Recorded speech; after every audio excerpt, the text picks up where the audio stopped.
થોડી ક્ષણોમાં આપણે આજના મહામૂલા સત્રને શરૂ કરવા જઈ રહ્યા છીએ. સત્ર કેટલું સુંદર થવાનું છે એની થોડીક આપણને ઝાંખી કરાવતા 2 કેમેરા આજે લાગી રહ્યા છે. તો એ 2 કેમેરાના સેટઅપ થઈ રહ્યા છે. તો એટલી ક્ષણો પૂરતી આપણે આજના આપણા દર સોમવારનું જે નિયમિત સ્વરૂપે 5:45 શરૂ કરવાનું છે એમાં 3-4 મિનિટનો ડીલે થયો છે. ઇન્ડિયન સ્ટાન્ડર્ડ ટાઈમ તો એવું કહે કે 3-4 મિનિટ ચાલે, પણ એની અંદર જીવન સાનિધ્ય એ રીતે વિશિષ્ટ છે કે આ 3-4 મિનિટ કેમ આટલા બધા લોકો મલ્ટીપ્લાય બાય 3 to 4 મિનિટ્સ, તો એ લોસ આપણને પાલવે એવો નથી. ગોવિંદ કાકા જો હોય તો આંખોના ઈશારાથી અત્યારે વાત થઈ હોય કે બેન શરૂ કરો.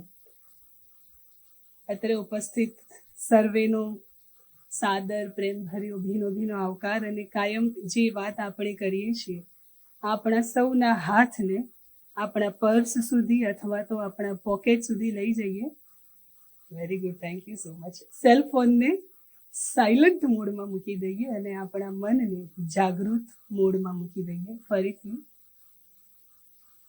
જો હજી મારી સૂચના બરાબર પહોંચી ન હોય તો ફરીથી એકવાર આપ સૌને પ્રેમભરી વિનંતી કરીશ, આગ્રહભરી વિનંતી કરીશ, સેલ ફોનને સાયલન્ટ મોડમાં મૂકીએ. I just checking my cell phone also. નમસ્કાર. જીવન સાનિધ્યના આજના 38મા જ્ઞાન સંપુટમાં આપ સૌનો દિલથી આવકાર.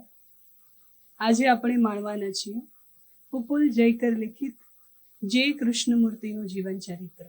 જે કૃષ્ણમૂર્તિ એટલે એક એવું વ્યક્તિત્વ જેણે પૃથ્વી ઉપર જન્મ લીધો અને બ્રહ્માંડ સુધી જેનું વ્યક્તિત્વ વિસ્તરી ગયું. અને આ વ્યક્તિત્વને આપણી સમક્ષ ઉઘાડી આપનાર જે એવું જ સુંદર દાર્શનિક વ્યક્તિત્વ છે, ખૂણામાં જઈને બેઠું છે, ખૂણામાં જઈને એનો જે પ્રકાશપુંજ આજે આપણે પામવાના છે, એ વ્યક્તિત્વનું નામ છે ડૉક્ટર બાલુભાઈ શેલડિયા.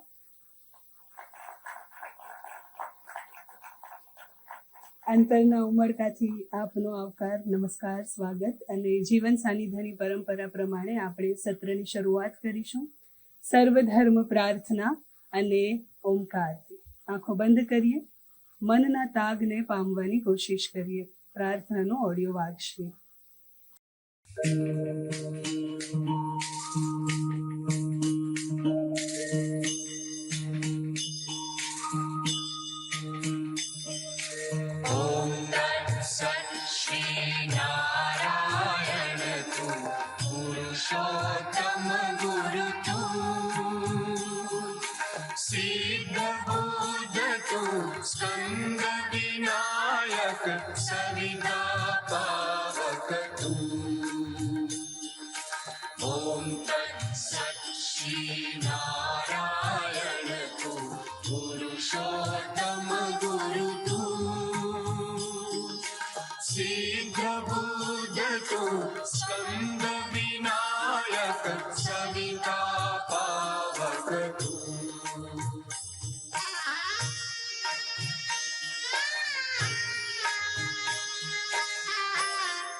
જય શ્રી કૃષ્ણ. ખૂબ શાંતિ મનમાં લાગે છે ને. સંપૂર્ણપણે આંખ બંધ કરીને ખોલી તો સહજ સરળતા અને શાંતિનો ભાવ મનમાં લઈને જીવન સાનિધ્યની પરંપરા પ્રમાણે આપણે પુસ્તક પૂજન તરફ આગળ વધીએ. પુસ્તક પૂજન કરવા માટે આજના આપણા વક્તા શ્રી બાલુભાઈ શિલડિયાને આમંત્રિત કરીશ. સાથે આમંત્રિત કરું SRK નોલેજ ફાઉન્ડેશનના પ્રેસિડેન્ટ શ્રી કમલેશભાઈ યાજ્ઞિકને, સાથે જ સાર્વજનિક એજ્યુકેશન સોસાયટીના દ્વિતીય પ્રેસિડેન્ટ શ્રી દિનુભાઈ નાયકને અને સાર્વજનિક એજ્યુકેશન સોસાયટીના ભૂતપૂર્વ ચેરમેન શ્રી CS જરીવાડા, તેમજ આજે ખૂબ માનવંતા મહેમાન આપણા જે પધાર્યા છે શ્રી કેશુભાઈ હોટી, આપને પણ આમંત્રિત કરીએ કે આપ સૌ મંચ પર પધારો. અને સાથે ધોળકિયા પરિવારનું પ્રતિનિધિત્વ કરતા અમારા જેન્સીબેન પણ ઉપસ્થિત છે. જેન્સીબેન, આપને પણ આમંત્રિત કરું કે આપ પણ પધારો અને આપણે સૌ શ્રીમદ ભગવદ્ ગીતા પુસ્તકનું પૂજન તરફ આગળ વધીએ. આજે મને બહુ સરસ એક શ્લોક મળ્યો, મેં શોધ્યો, જાણે મળી ગયો, તરત જ મળી જાય, ખબર નથી કેમ મળી જાય છે. અધ્યાય બીજો અને તેનો શ્લોક છે 70મો. પ્રસ્તુત કરું. આપૂર્યમાણમ અચલ પ્રતિષ્ઠમ સમુદ્રમપાહ પ્રવિશન્તિ યદ્વત તદ્વત કામાયમ પ્રવિશન્તિ સર્વે સ શાંતિમાપ્નોતિ ન કામકામી. શ્લોક એવું કહેવા માંગે છે, એનો ભાવાર્થ જો કરીએ તો કે જેવી રીતે સમુદ્રમાં પ્રવેશતા બધી દિશાઓમાંથી નદીઓના જળ અવિરત પ્રવાહ ઠાલવે છે, તે છતાં પણ સમુદ્ર બદલાતો નથી, વિચલિત થતો નથી. તેવી જ રીતે જે મનુષ્ય સંસારની વાસનાઓ અથવા તો સંસારના જે પણ કર્મો છે એ કરતાં કરતાં વિચલિત થતો નથી, તે જ મનુષ્ય શાંતિની પ્રાપ્તિ કરે છે, નહીં કે જે મનુષ્ય કે જે કામના પૂર્તિ માટે મથ્યા કરે છે. તો આ સરસ મજાના શ્લોકને જે કૃષ્ણમૂર્તિને અર્પણ કરી, એમના વ્યક્તિત્વને અર્પણ કરીને સાથે બાલુભાઈ શેલડિયાનું સ્વાગત સન્માન કરીએ. હરિયાળા મેમેન્ટો પ્લાનથી મંચસ્થ મહાનુભાવોને વિનંતી કરીએ. જેન્સીબેન, આપ પણ પધારો, આપણે મહેમાનનું સ્વાગત કરીએ હરિયાળા મેમેન્ટો પ્લાન્ટથી. કરતલ ધ્વનિનાદથી આ ક્ષણોને વધાવી લઈએ. એક શાંત, દાર્શનિક અને નિર્મળ વ્યક્તિત્વ આપણી સમક્ષ આજે ઉપસ્થિત થયું છે, એમના જ્ઞાનને વહેંચવા માટે આ જીવન પોતાને જે વિદ્યાર્થી ગણે છે એવું વ્યક્તિત્વ આપણી સાથે આજે આ મંચ ઉપર હાજર છે. માણસાઈના કોડિયાનું અજવાળું. આજે હું જે પણ અત્યાર પછીના જે પણ વાક્ય બોલવા જઈ રહી છું ને, પણ કોઈ વિશેષણ અથવા તો કોઈ વ્યક્તિ માટે માત્ર બોલવું પડે એટલા માટે જ બોલું છું એવું જરાય નથી. બાલુભાઈ શેલડિયા ખરેખર એક એવું વ્યક્તિત્વ છે કે જેમણે ખૂણામાં રહીને માત્ર ખુદને પણ ખબર ન પડે એ રીતે ખુદાનું કામ કર્યું છે. એટલે માણસાઈનું કોડિયું બરાબર બાલુભાઈ શેલડિયા. માનવતાને સેવનાર જ નહીં, પરંતુ માનવતાનું આચરણ કરીને બતાવનાર વ્યક્તિત્વ એટલે બાલુભાઈ શેલડિયા. જીવન આખું શિક્ષકત્વ જેમણે નિભાવ્યું છે, જીવન આખું શિક્ષકત્વ જેમણે નિભાવ્યું છે, તે છતાંય પોતાને આજીવન વિદ્યાર્થી ગણે તે વ્યક્તિત્વ એટલે બાલુભાઈ શેલડિયા. ગ્રંથોની ગતિ અને ગ્રંથોની ગાથાને, અદ્ભુત ગ્રંથો છે ભારતીય પરંપરામાં, એ તમામ ગ્રંથોની ગાથાને સામાન્ય મનુષ્યની સમજણ અનુસાર ઉઘાડી આપનાર વ્યક્તિત્વ એટલે બાલુભાઈ શેલડિયા. ભીતરથી સભર અને બહારથી સરળ એવું વ્યક્તિત્વ એટલે બાલુભાઈ શેલડિયા. વધારે સમય ન લેતા આપને આમંત્રિત કરું, બાલુભાઈ આપ પધારો અને જે કૃષ્ણ મૂર્તિનું જીવન ચરિત્ર એના દીવા અમારી સમક્ષ પાથરો. આત્મીય ભાવક મિત્રો, જીવન સાનિધ્યના 38મા મણકામાં આજે આપણે એક એવા મહાપુરુષના જીવન ચરિત્રનું દર્શન કરવા તરફ જઈ રહ્યા છીએ કે ખરેખર આ મહાપુરુષ સાચા અર્થમાં અદ્વિતીય કહી શકાય એવા આ મહાપુરુષ છે. આની પહેલાં આપણે 37 મહાપુરુષોના જીવન ચરિત્રના સંદર્ભમાં કંઈક સાંભળ્યું છે, કંઈક ગાયું છે. આ જીવન ચરિત્ર મહાત્મા ગાંધીની જેમ કોઈ રાજકીય આઝાદી આપણને અપાવી હોય અને રાષ્ટ્રપિતા બન્યા હોય એવું રાષ્ટ્રપિતા જેવું વ્યક્તિત્વ નથી. વિનોબાની જેમ સમગ્ર ભારતની ભૂદાન યાત્રા કરી હોય, પદયાત્રા કરી હોય અને વંચિતોને જમીન અપાવી હોય એવું લોકસેવાનું કામ કરનારું પણ આ વ્યક્તિત્વ નથી. સાહિત્ય જગતના કોઈ મોટા એવરેસ્ટ શિખરને સર કર્યું હોય એવા રવિન્દ્રનાથ ટાગોર જેવા વ્યક્તિત્વ જેવું પણ આ વ્યક્તિત્વ નથી. આ વ્યક્તિત્વ અત્યંત સરળ અને તેમ છતાંય એવરેસ્ટ શિખર કરતાં પણ ઊંચું એવું આ વ્યક્તિત્વ છે.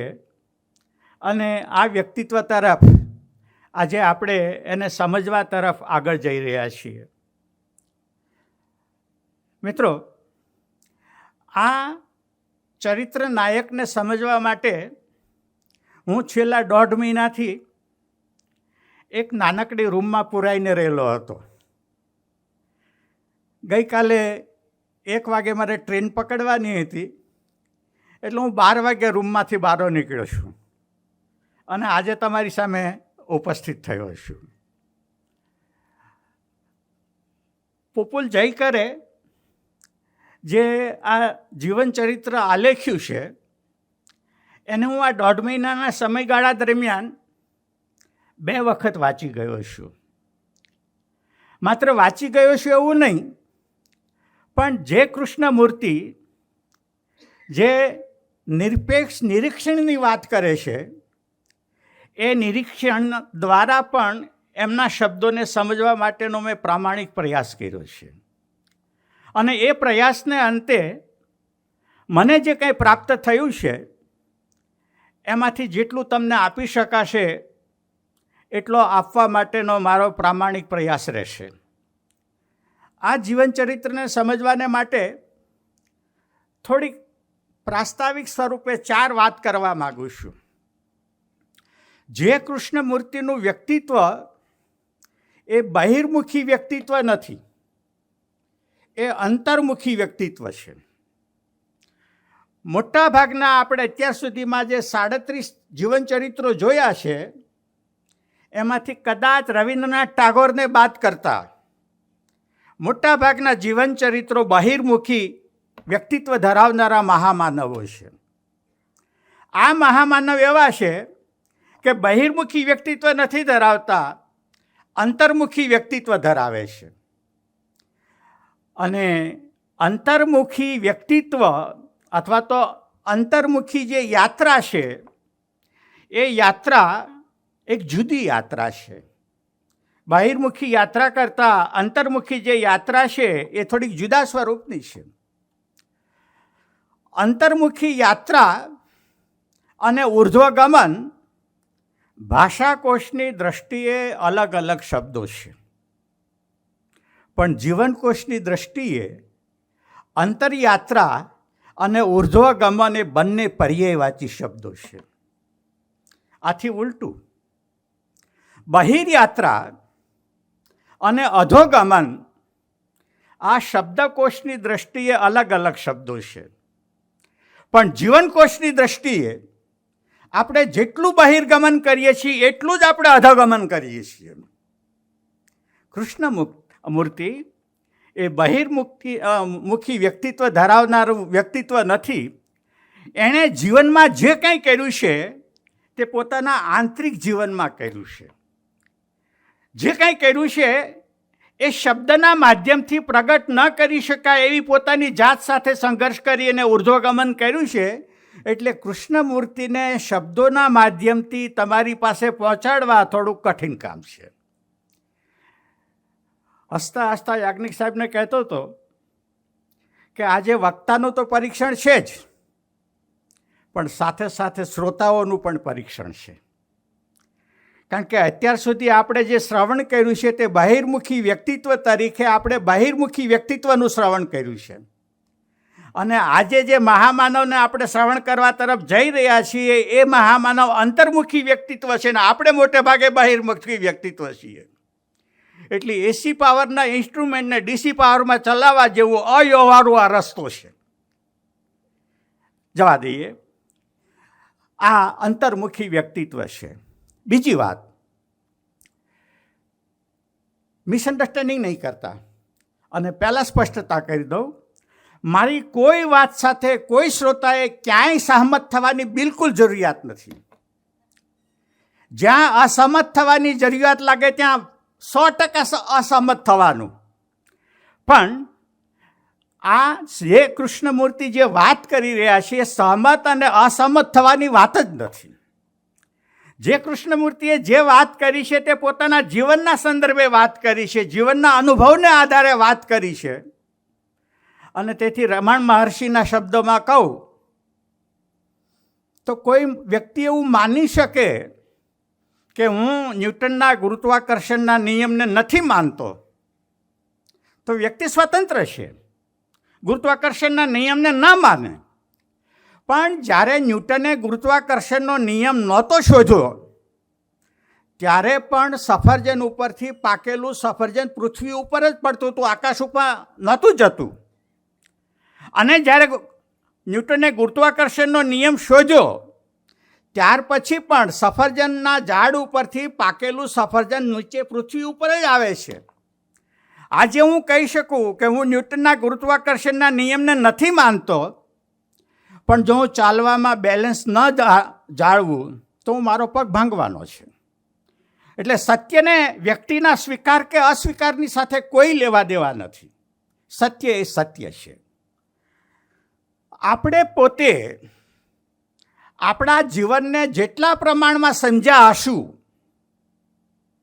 એટલા જ પ્રમાણમાં આપણે પ્રબુદ્ધ પુરુષના જીવનને સમજી શકીએ છીએ.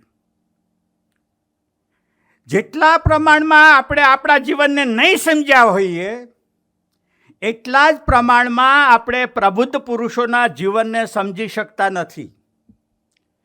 આજે કૃષ્ણમૂર્તિને આપણે સમજવાના હોય તો મને અંગ્રેજી આવડે છે તો પુપુલ જયકરનું જીવન ચરિત્ર હું એ બાયોગ્રાફી વાંચી શકું છું. મને ગુજરાતી આવડતું હોય તો હર્ષદભાઈ દવેએ એનું જે ગુજરાતી કર્યું છે તો હું વાંચી શકું છું. વાંચવું એક વસ્તુ છે અને બોધ પામવો એ બીજી વસ્તુ છે. આપણે જેટલા પ્રમાણમાં આપણે આપણા જીવનને સમજ્યા હશું એટલા જ પ્રમાણમાં આપણે બીજાના જીવનને સમજી શકીએ છીએ. હસતા હસતા કહું છું, 5 mlની ચમચીમાં સમુદ્ર ન સમાઈ શકે. ત્રીજી વાત, જેમ વ્યક્તિ બહિર્મુખી હોય છે કે અંતર્મુખી હોય છે તેમ યુગ પણ અંતર્મુખી અને બહિર્મુખી હોય છે.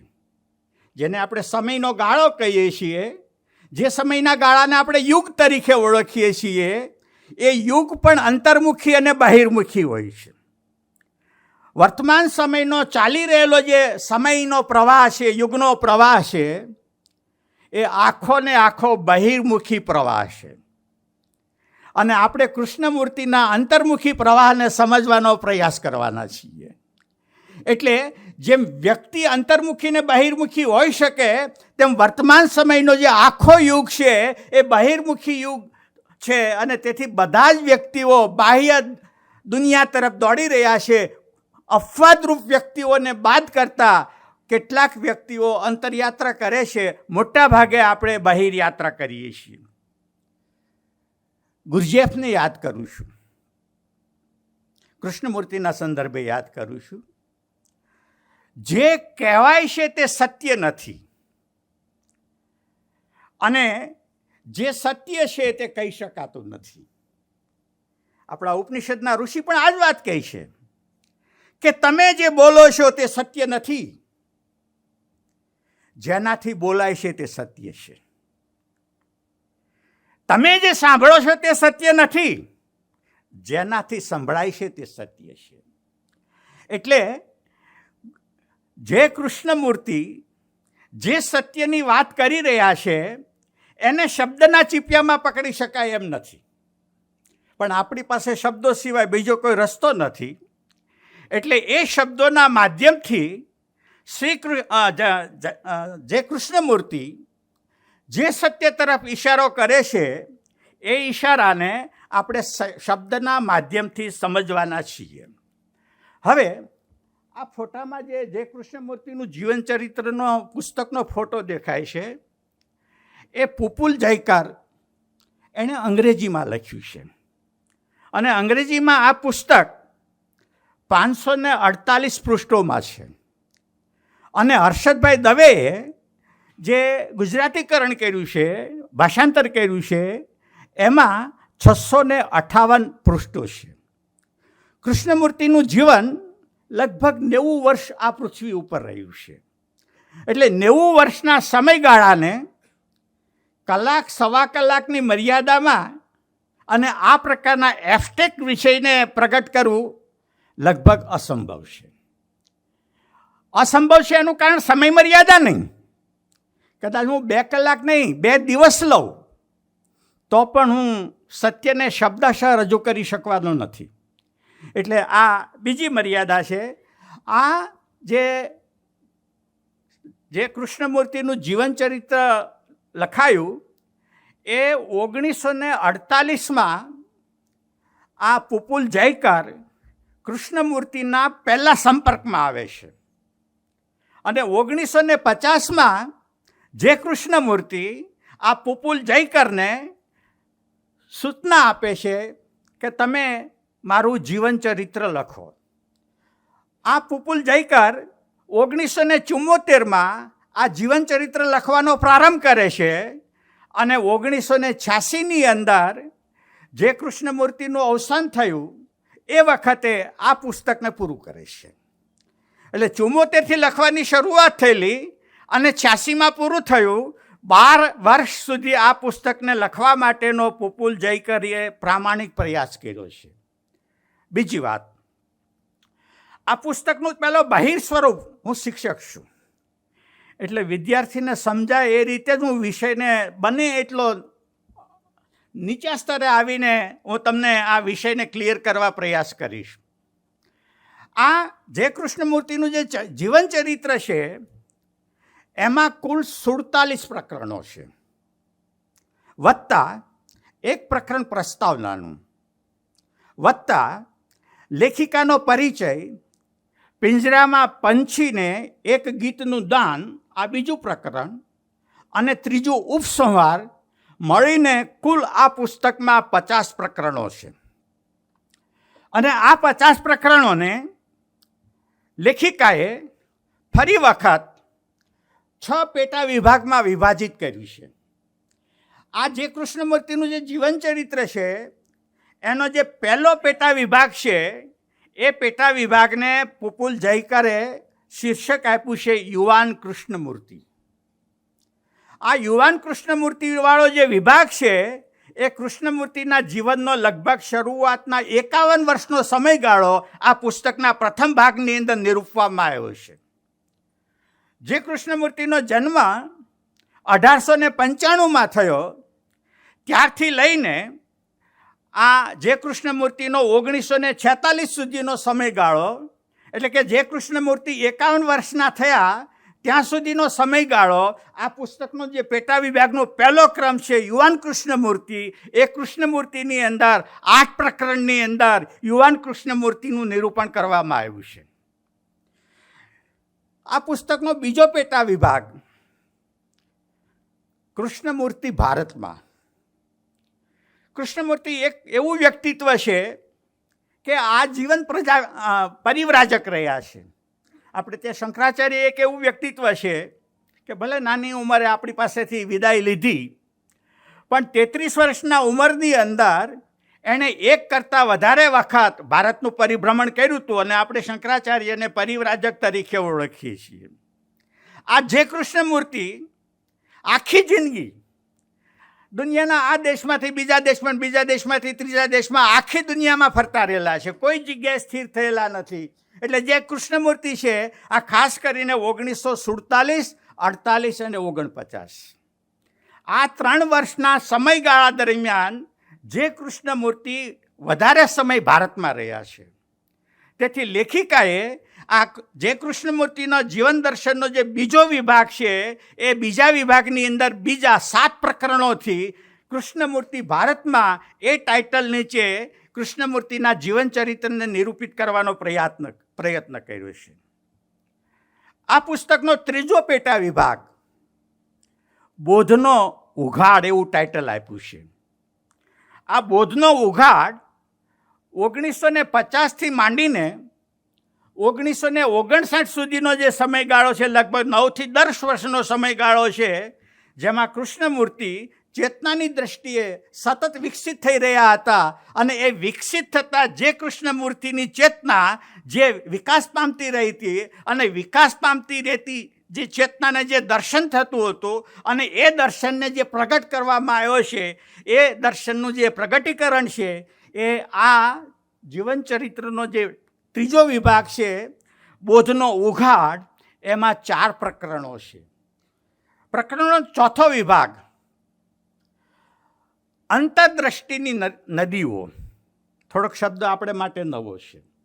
નદી શબ્દ તો સમજાય છે, પણ અંતરદ્રષ્ટિની નદીઓ, આ અંતરદ્રષ્ટિની નદીઓ ઉપર જે કૃષ્ણમૂર્તિ 60થી 61 અને 1962 આ 3 વર્ષના સમયગાળા દરમિયાન જે કૃષ્ણમૂર્તિને જે સત્ય પ્રાપ્ત થયું હતું એ સત્યને શબ્દદેહ આપવા માટેનો પ્રયાસ કર્યો. અને એ પ્રયાસને પુપુલ જયકર છે એ નામ આપે છે અંતરદ્રષ્ટિની નદીઓ. અંતરદ્રષ્ટિ એટલે શું? 6થા પ્રકરણની અંદર અંતરદ્રષ્ટિની બહુ વિગત સ્પષ્ટતા લેખિકાએ કરી છે.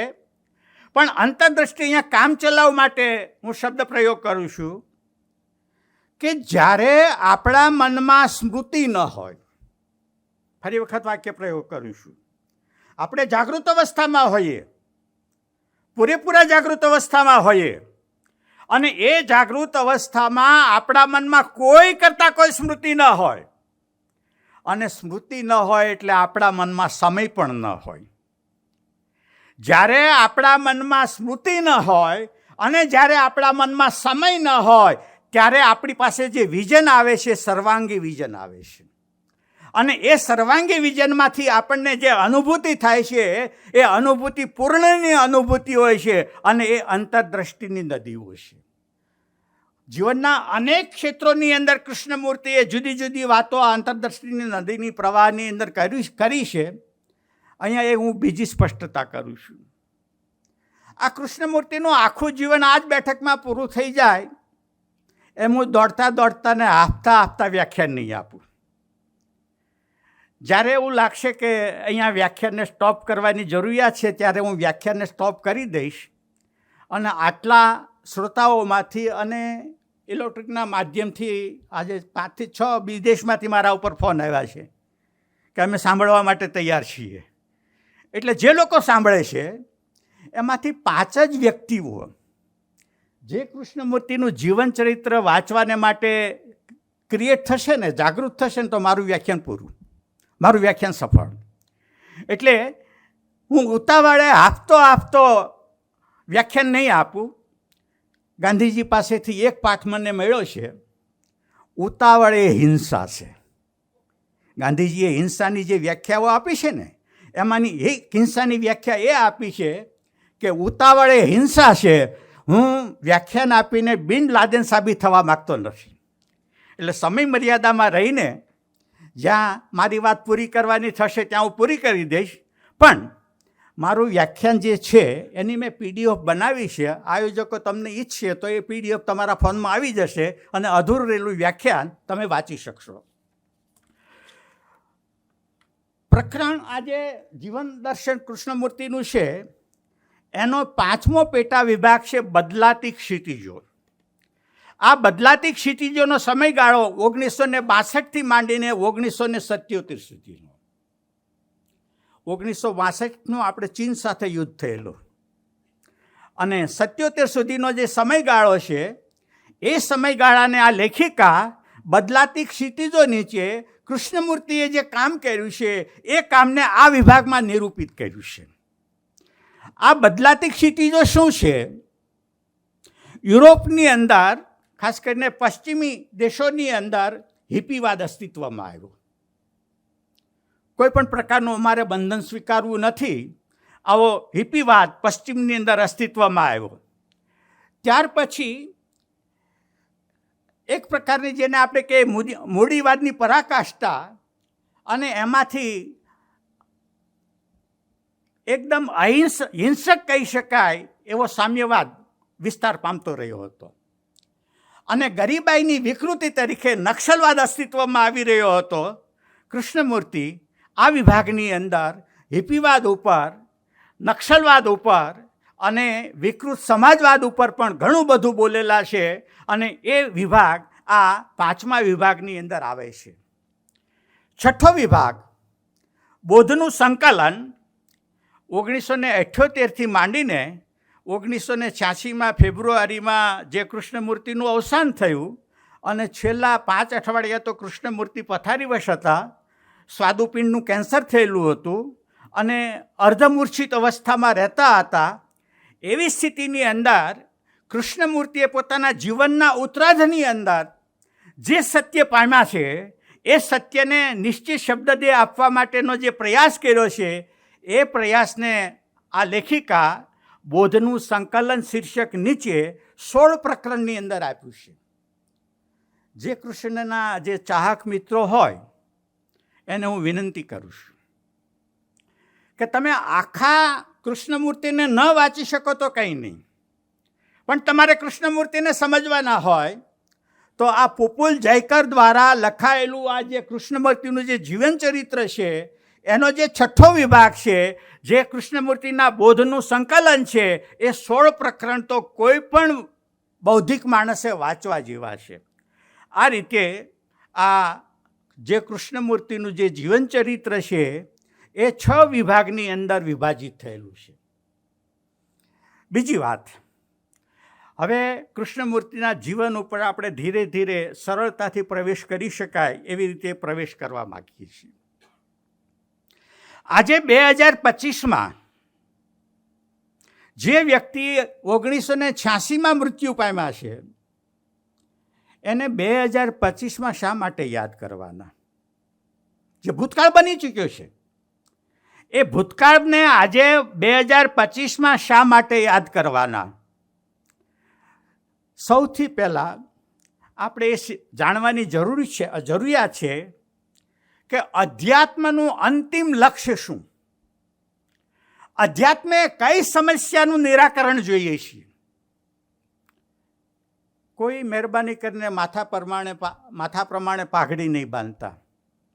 અહીંયા ભેગા થયેલા સામાન્ય રીતે બધા સમૃદ્ધ લોકો છીએ આપણે. આપણને મકાનની ચિંતા નથી, આપણને રોટીની ચિંતા નથી, આપણને કપડાની ચિંતા નથી, છતાંય આપણે શાંતિના ખીલે બંધાયેલા છીએ ખરા? આ બધું હોવા છતાં આપણે અંદરથી કંઈક ખાલીપો અનુભવીએ છીએ.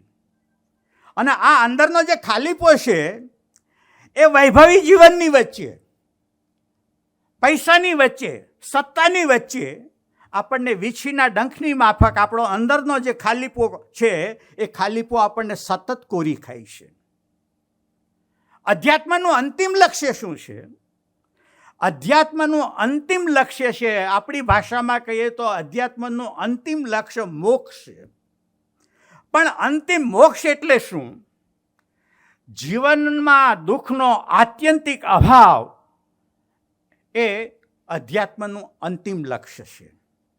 બીજી વાત, આ અધ્યાત્મ જે છે એ વૈયક્તિક જીવનમાં અને સામાજિક જીવનમાં, આગળ વધીએ તો વૈશ્વિક જીવનમાં, આ જીવનની અંદર સમસ્યા છે કે નહીં? પ્રામાણિકપણે આપણે કોઈને જવાબ આપવાનો નથી, પણ આપણે આપણી જાતને પૂછીએ અને આપણી જાતને જવાબ આપીએ તો આમાંથી એક પણ વ્યક્તિ એવી નથી કે જેના જીવનમાં કોઈ સમસ્યા જ ન હોય. સમસ્યાનું બીજું નામ જીવન છે, અને તેથી આ સમસ્યાનું સમાધાન કરવું એ અધ્યાત્મનું અંતિમ લક્ષ્ય છે. આપણે સમાજ સેવામાં ગમે એટલા દોડા કરશું, રાષ્ટ્ર સેવા માટે આપણે ગમે એટલા દોડા કરશું, આર્થિક સુધારા માટે આપણે ગમે એટલા પ્રયાસો કરશું, પણ જો આપણે સ્વજીવનને નહીં ઓળખ્યા હોઈએ તો આ દોડાને અંતે આપણા હાથમાં માત્ર ને માત્ર નિરાશાની રાખ સિવાય બીજું કંઈ આવવાનું નથી. અને એટલા માટે અધ્યાત્મનું જે અંતિમ લક્ષ્ય છે એ વ્યક્તિને દુઃખ મુક્ત કરવો એ અધ્યાત્મનું અંતિમ લક્ષ્ય છે.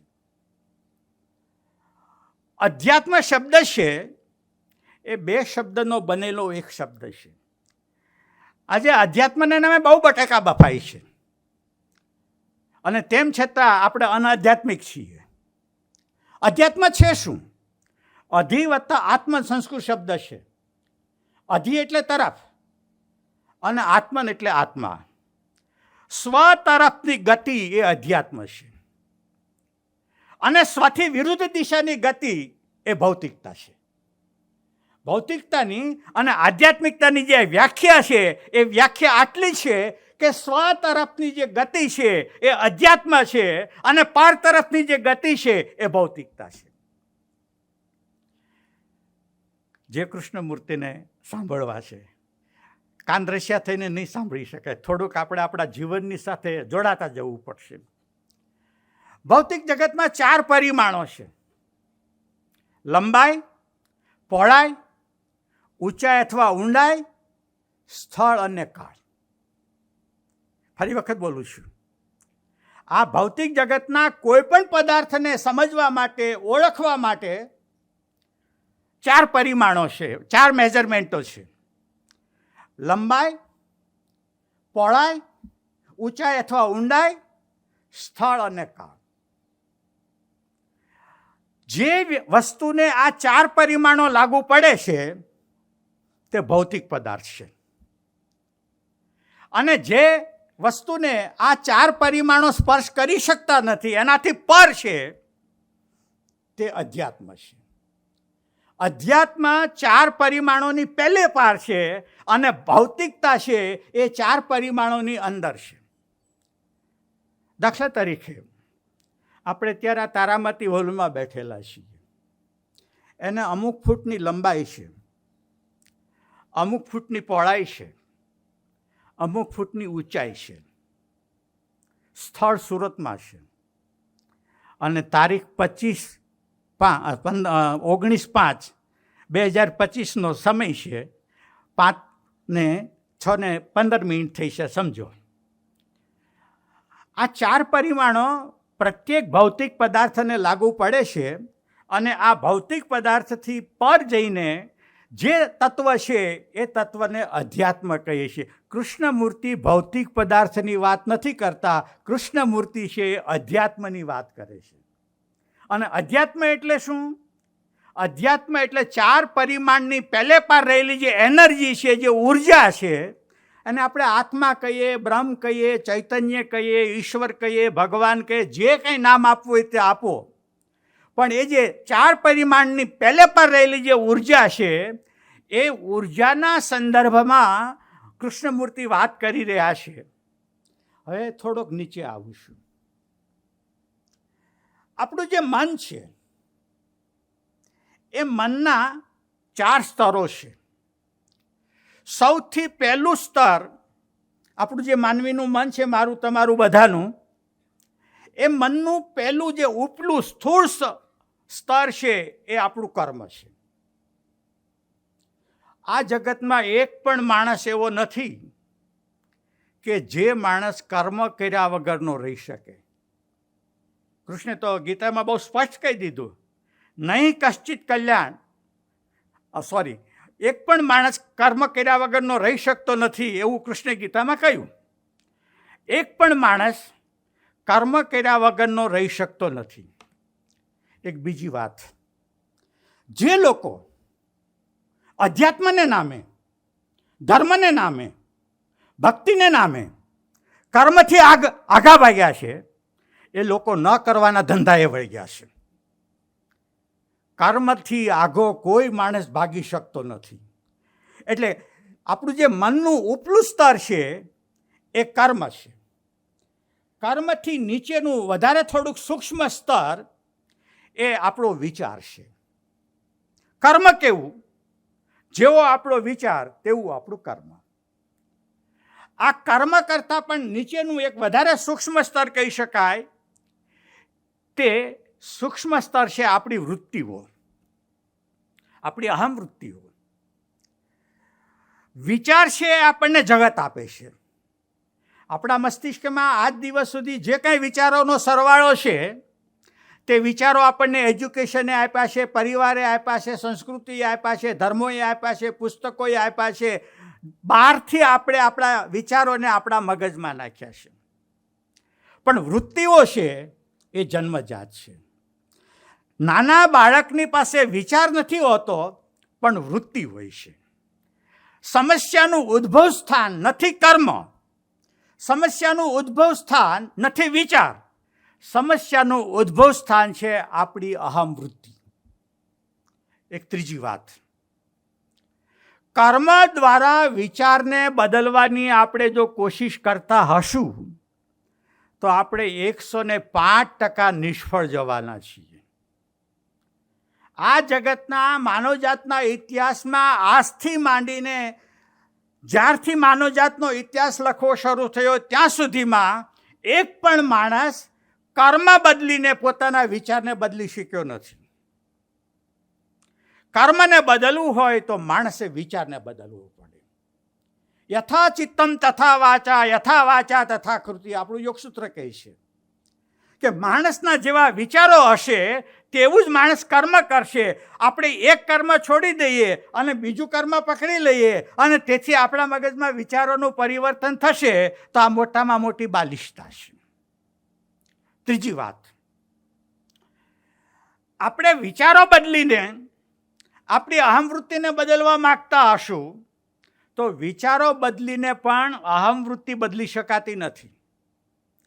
આપણી અહમવૃત્તિ બદલાય તો આપણા વિચારો બદલાય છે. અને સુપ્રીમ પાવર આપણો આ જે અહમવૃત્તિ છે એ અહમવૃત્તિથી ઉપરની જે ચેતનાની સ્થિતિ છે એને આપણે ચેતના કહીએ, બ્રહ્મ કહીએ, આત્મા કહીએ, ભગવાન કહીએ, ગોડ કહીએ, જે કાંઈ નામ ગૌણ છે, પણ ચોથું સ્તર છે એ ચેતના છે. જ્યાં સુધી ચેતના ન બદલાય ત્યાં સુધી અહમવૃત્તિ બદલાતી નથી. અને જ્યાં સુધી અહમવૃત્તિ ન બદલાય ત્યાં સુધી આપણા વિચારો બદલાતા નથી. અને જ્યાં સુધી વિચારો ન બદલાય ત્યાં સુધી આપણા કર્મો બદલાતા નથી. આજે બધુંય બદલાય છે પણ વ્યક્તિ નથી બદલાતો. આપણું ગાણપણ ક્યાં છે? જે કૃષ્ણમૂર્તિ ક્યાં આપણા ગાણપણ તરફ આંગળી ચીંધે છે? જે કૃષ્ણમૂર્તિ આપણને આંગળી ચીંધે છે કે ભલા માણસ, તમે જગતને સુધારવા માટે નીકળી પડ્યા છો, પણ તમે તમારી જાત સામે ક્યારેય જોયું છે ખરું? તમે તમારી જાતને બદલી છે ખરી? જો તમે તમારી જાતને ન બદલી હોય અને એ જાતને બદલ્યા વગર જો તમે જગતને બદલવા માટે નીકળી પડ્યા હો તો એ તમારી બાલિશતા છે. જગત તો એવું ને એવું રહેવાનું છે. અને તેથી હમણાં એવા હિંસક વાતાવરણમાંથી પસાર થયા છે અને કૃષ્ણમૂર્તિ મને ખાસ ઉપયોગી લાગે છે કે આજનો માણસ, 2025નો માણસ અને આદિમાનવ, જ્યારે કોઈ શસ્ત્ર શોધાયા નહોતા, પથ્થરો કે લાકડી જેવા હથિયારો એ આદિમાનવ પાસે હશે, ત્યારે આદિમાનવના જીવનમાં પણ ક્રોધ હતો અને આદિમાનવ પણ બીજા માનવને મારતો હતો.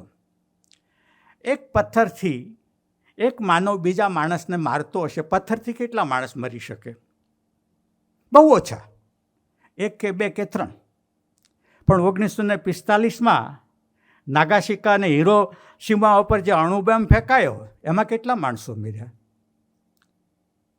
પથ્થરથી માણસને મારતો તો એ માણસનું મન અને અણુબોમ્બથી માણસને મારનારા માણસનું મન, એમાં તાત્વિક દ્રષ્ટિએ કોઈ તફાવત ખરો? કૃષ્ણમૂર્તિ કહે છે આપણું મન પુરાણું મન છે. જ્યાં સુધી આ પુરાણા મનને આપણે નહીં બદલી શકીએ ત્યાં સુધી આપણે સમાજને કે રાષ્ટ્રને કે વ્યક્તિને આપણે બદલી શકવાના નથી. અને એટલા માટે આ જે ચેતના છે એ ચેતનાને બદલવા માટે કૃષ્ણમૂર્તિ આગ્રહ રાખે છે. અને એ ચેતનાને બદલવા માટેનું કૃષ્ણમૂર્તિની દૃષ્ટિએ જો કોઈ પ્રભાવી સાધન હોય, જે સાધનના સંદર્ભમાં આપણે સ્વપ્ને પણ ક્યારેય વિચાર નથી કરતા, નિરપેક્ષ નિરીક્ષણ.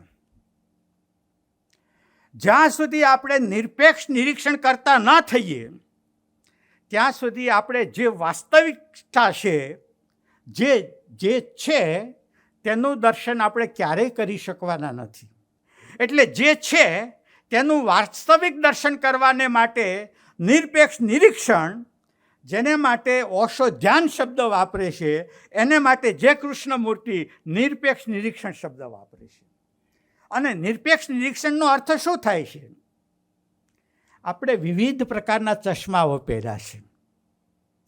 પહેલાં ઘોડાને ડાબલા ચડાવવામાં આવે છે. ઘોડાગાડીને જોઈન્ટ જોડાયેલો હોય ને ઘોડો, એને આગળ 2 ડાબલા જોડાયેલા હોય છે, કારણ કે ઘોડાની આંખ છે 360ના અંશે જોઈ શકે છે. એટલે આસપાસમાં જોઈ ન શકે, એટલે ઘોડાની આંખ સીધી લીટીમાં જ જોવે, એટલા માટે એને ડાબલા પહેરાવવામાં આવે છે. માત્ર ઘોડાને જ ડાબલા પહેરાવવામાં આવ્યો છે અને આપણે પણ ડાબલા પહેર્યા છે. ઘોડાએ તો માત્ર 2 જ ડાબલા પહેર્યા છે, ડાબી આંખ માટે અને જમણી આંખ માટે. પણ આપણે તો અનેક ડાબલાઓ પહેર્યા છે. સૌથી પહેલો આપણે જે ડાબલો પહેર્યો છે, તે જે ચશ્મા પહેર્યા છે, તે લિંગના ડાબલા. હું પુરુષ છું, હું સ્ત્રી છું. પુરુષ તરીકે જ્યારે હું સ્ત્રીને જોઉં છું ત્યારે હું સ્ત્રી તરીકે જોઉં છું, માણસ તરીકે નથી જોતો. સ્ત્રી તરીકે જ્યારે હું પુરુષને જોઉં છું ત્યારે હું પુરુષને માનવ તરીકે નથી જોતો, હું એને પુરુષ તરીકે જોઉં છું. આ લિંગનો પહેલો ડાબલો. બીજો ડાબલો, આ દેશમાં તો કેટલી જાતિઓ. હું પટેલ છું, હું બ્રાહ્મણ છું, હું ક્ષત્રિય છું, હું વૈશ્ય છું, હું લેવા પટેલ છું, હું કડવા પટેલ. કેટલા ડાબલા એની કલ્પના કરી છે. આ જાતિનો ડાબલો. ત્રીજો ધર્મનો ડાબલો. કોઈ કહેશે હું હિન્દુ છું, કોઈ કહેશે હું મુસ્લિમ છું, કોઈ કહેશે હું ઈસાઈ છું, કોઈ કહેશે હું બૌદ્ધ છું, કોઈ કહેશે હું જૈન છું. જ્યારે આપણે જગતને જોઈએ છીએ ત્યારે આ બધા ડાબલાથી જોઈએ છીએ. અને આ ડાબલાથી જ્યારે જગતને જોઈએ છીએ ત્યારે જગત જે યથાર્થ છે એ યથાર્થ જગતને આપણે જોઈ શકતા નથી. આપણે જે રંગના ચશ્મા પહેર્યા છે એ રંગથી જ આપણે જગતને જોઈએ છીએ, અને તેથી જગત જેવું છે તેવું આપણે નથી જોઈ શકતા. આપણી કલ્પના મુજબનું જગત જોઈએ છીએ. આ માનવ મનની મોટામાં મોટી મર્યાદા છે. આપણે ઈચ્છીએ કે ન ઈચ્છીએ, આ ડાબલા મુક્તિ એ જ મુક્તિ છે. જ્યાં સુધી આપણે આ ડાબલા પહેરી રાખ્યા છે ત્યાં સુધી આપણે મુક્તિની વાતો કરતા હશું તો આપણી મુક્તિની વાતો એ બાલિશતા છે. જે કૃષ્ણમૂર્તિના જીવનના સંદર્ભે વિગતે તો વાત નહીં કરું, પણ બહુ સામાન્ય વાત કરીશ. તારીખ 12/5/1895 રોજ કૃષ્ણમૂર્તિનો જન્મ થયેલો. ગઈકાલે રવિવાર હતો નહીં, પણ એના પહેલાંના રવિવારે કૃષ્ણમૂર્તિની જન્મ જયંતિ હતી. તારીખ 17/2/1986 રોજ કૃષ્ણમૂર્તિનું અવસાન થયું. એટલે કૃષ્ણમૂર્તિ લગભગ 90-91 વર્ષ સુધી પોતાનું જીવન જીવ્યા છે. કૃષ્ણમૂર્તિના પિતાશ્રી આમ તો દક્ષિણી તામિલ ભાષામાં જીડ્ડુ શબ્દ છે, ગુજરાતીમાં કેટલાક જદુ પણ કરે છે, પણ આ મુશ્કેલીમાંથી બહાર નીકળવા માટે જીદ્દુ કે જીડુ એના માટે જે શબ્દ વાપરીએ છીએ. આ જે નારાયણા એ જે કૃષ્ણમૂર્તિના પિતા, અને કૃષ્ણમૂર્તિના જે માતુશ્રી છે એ માતુશ્રીનું નામ સંજીવ અમ્મા. જે કૃષ્ણમૂર્તિ એ એમના માત પિતાનું 8મું સંતાન છે, અને 8મા સંતાન પછી પણ એમને એક 9મું સંતાન થયું છે, અને એ 9મા સંતાનનું નામ નિત્યાનંદ છે. અને પપુલ જયકરે એને નિત્યા તરીકે ઓળખ્યા છે. અહીંયા એક સ્પષ્ટતા કરું છું, હું નિત્યાનંદ શબ્દ બોલું છું ત્યારે સમજવામાં ગેરસમજ ન કરતા. આપણા ગુજરાતમાં પણ એક સ્વામિનારાયણ સંપ્રદાયમાં નિત્યાનંદ નામના સ્વામી છે. એ આ નિત્યાનંદ સ્વામી નથી, આ બીજા છે. એટલે આ નિત્યાનંદ એ 9મું સંતાન છે. અને બીજી વાત, આ જે કૃષ્ણમૂર્તિના જે દાદા એ રામકૃષ્ણ એ સંસ્કૃતના વિદ્વાન હતા. એટલે દાદાનો વારસો પિતા દ્વારા પુત્રમાં જે કૃષ્ણમૂર્તિમાં આવ્યા છે, પણ જે કૃષ્ણમૂર્તિ સંસ્કૃત જાણતા નથી. જે કૃષ્ણમૂર્તિને એવા સંસ્કારો આપવામાં આવ્યા, આપણે પાછળથી વાત કરશું કે જે રીતે શ્રી કૃષ્ણમૂર્તિનો ઉછેર કરવામાં આવ્યો છે, એ ઉછેર કેવી રીતે કરવામાં આવ્યો છે આપણે પછી જોશું. જે કૃષ્ણમૂર્તિના દાદાના પિતા એ ગુરુમૂર્તિ, અને ગુરુમૂર્તિ છે એ એક સરકારી સેવક હતા. ઈસ્ટ ઇન્ડિયા કંપની એ વખતે હતી, અને ઈસ્ટ ઇન્ડિયા કંપનીની અંદર જે ન્યાય વિભાગ હતો એ ન્યાય વિભાગના ઉચ્ચ હોદ્દા ઉપર આ ગુરુમૂર્તિ એટલે કૃષ્ણમૂર્તિના દાદાના પિતાશ્રી એ એમના સ્થાન ઉપર બિરાજમાન હતા. આથી તમે સહજ રીતે કલ્પના કરી શકશો. મારી આત્મવંચના નથી કહેતો.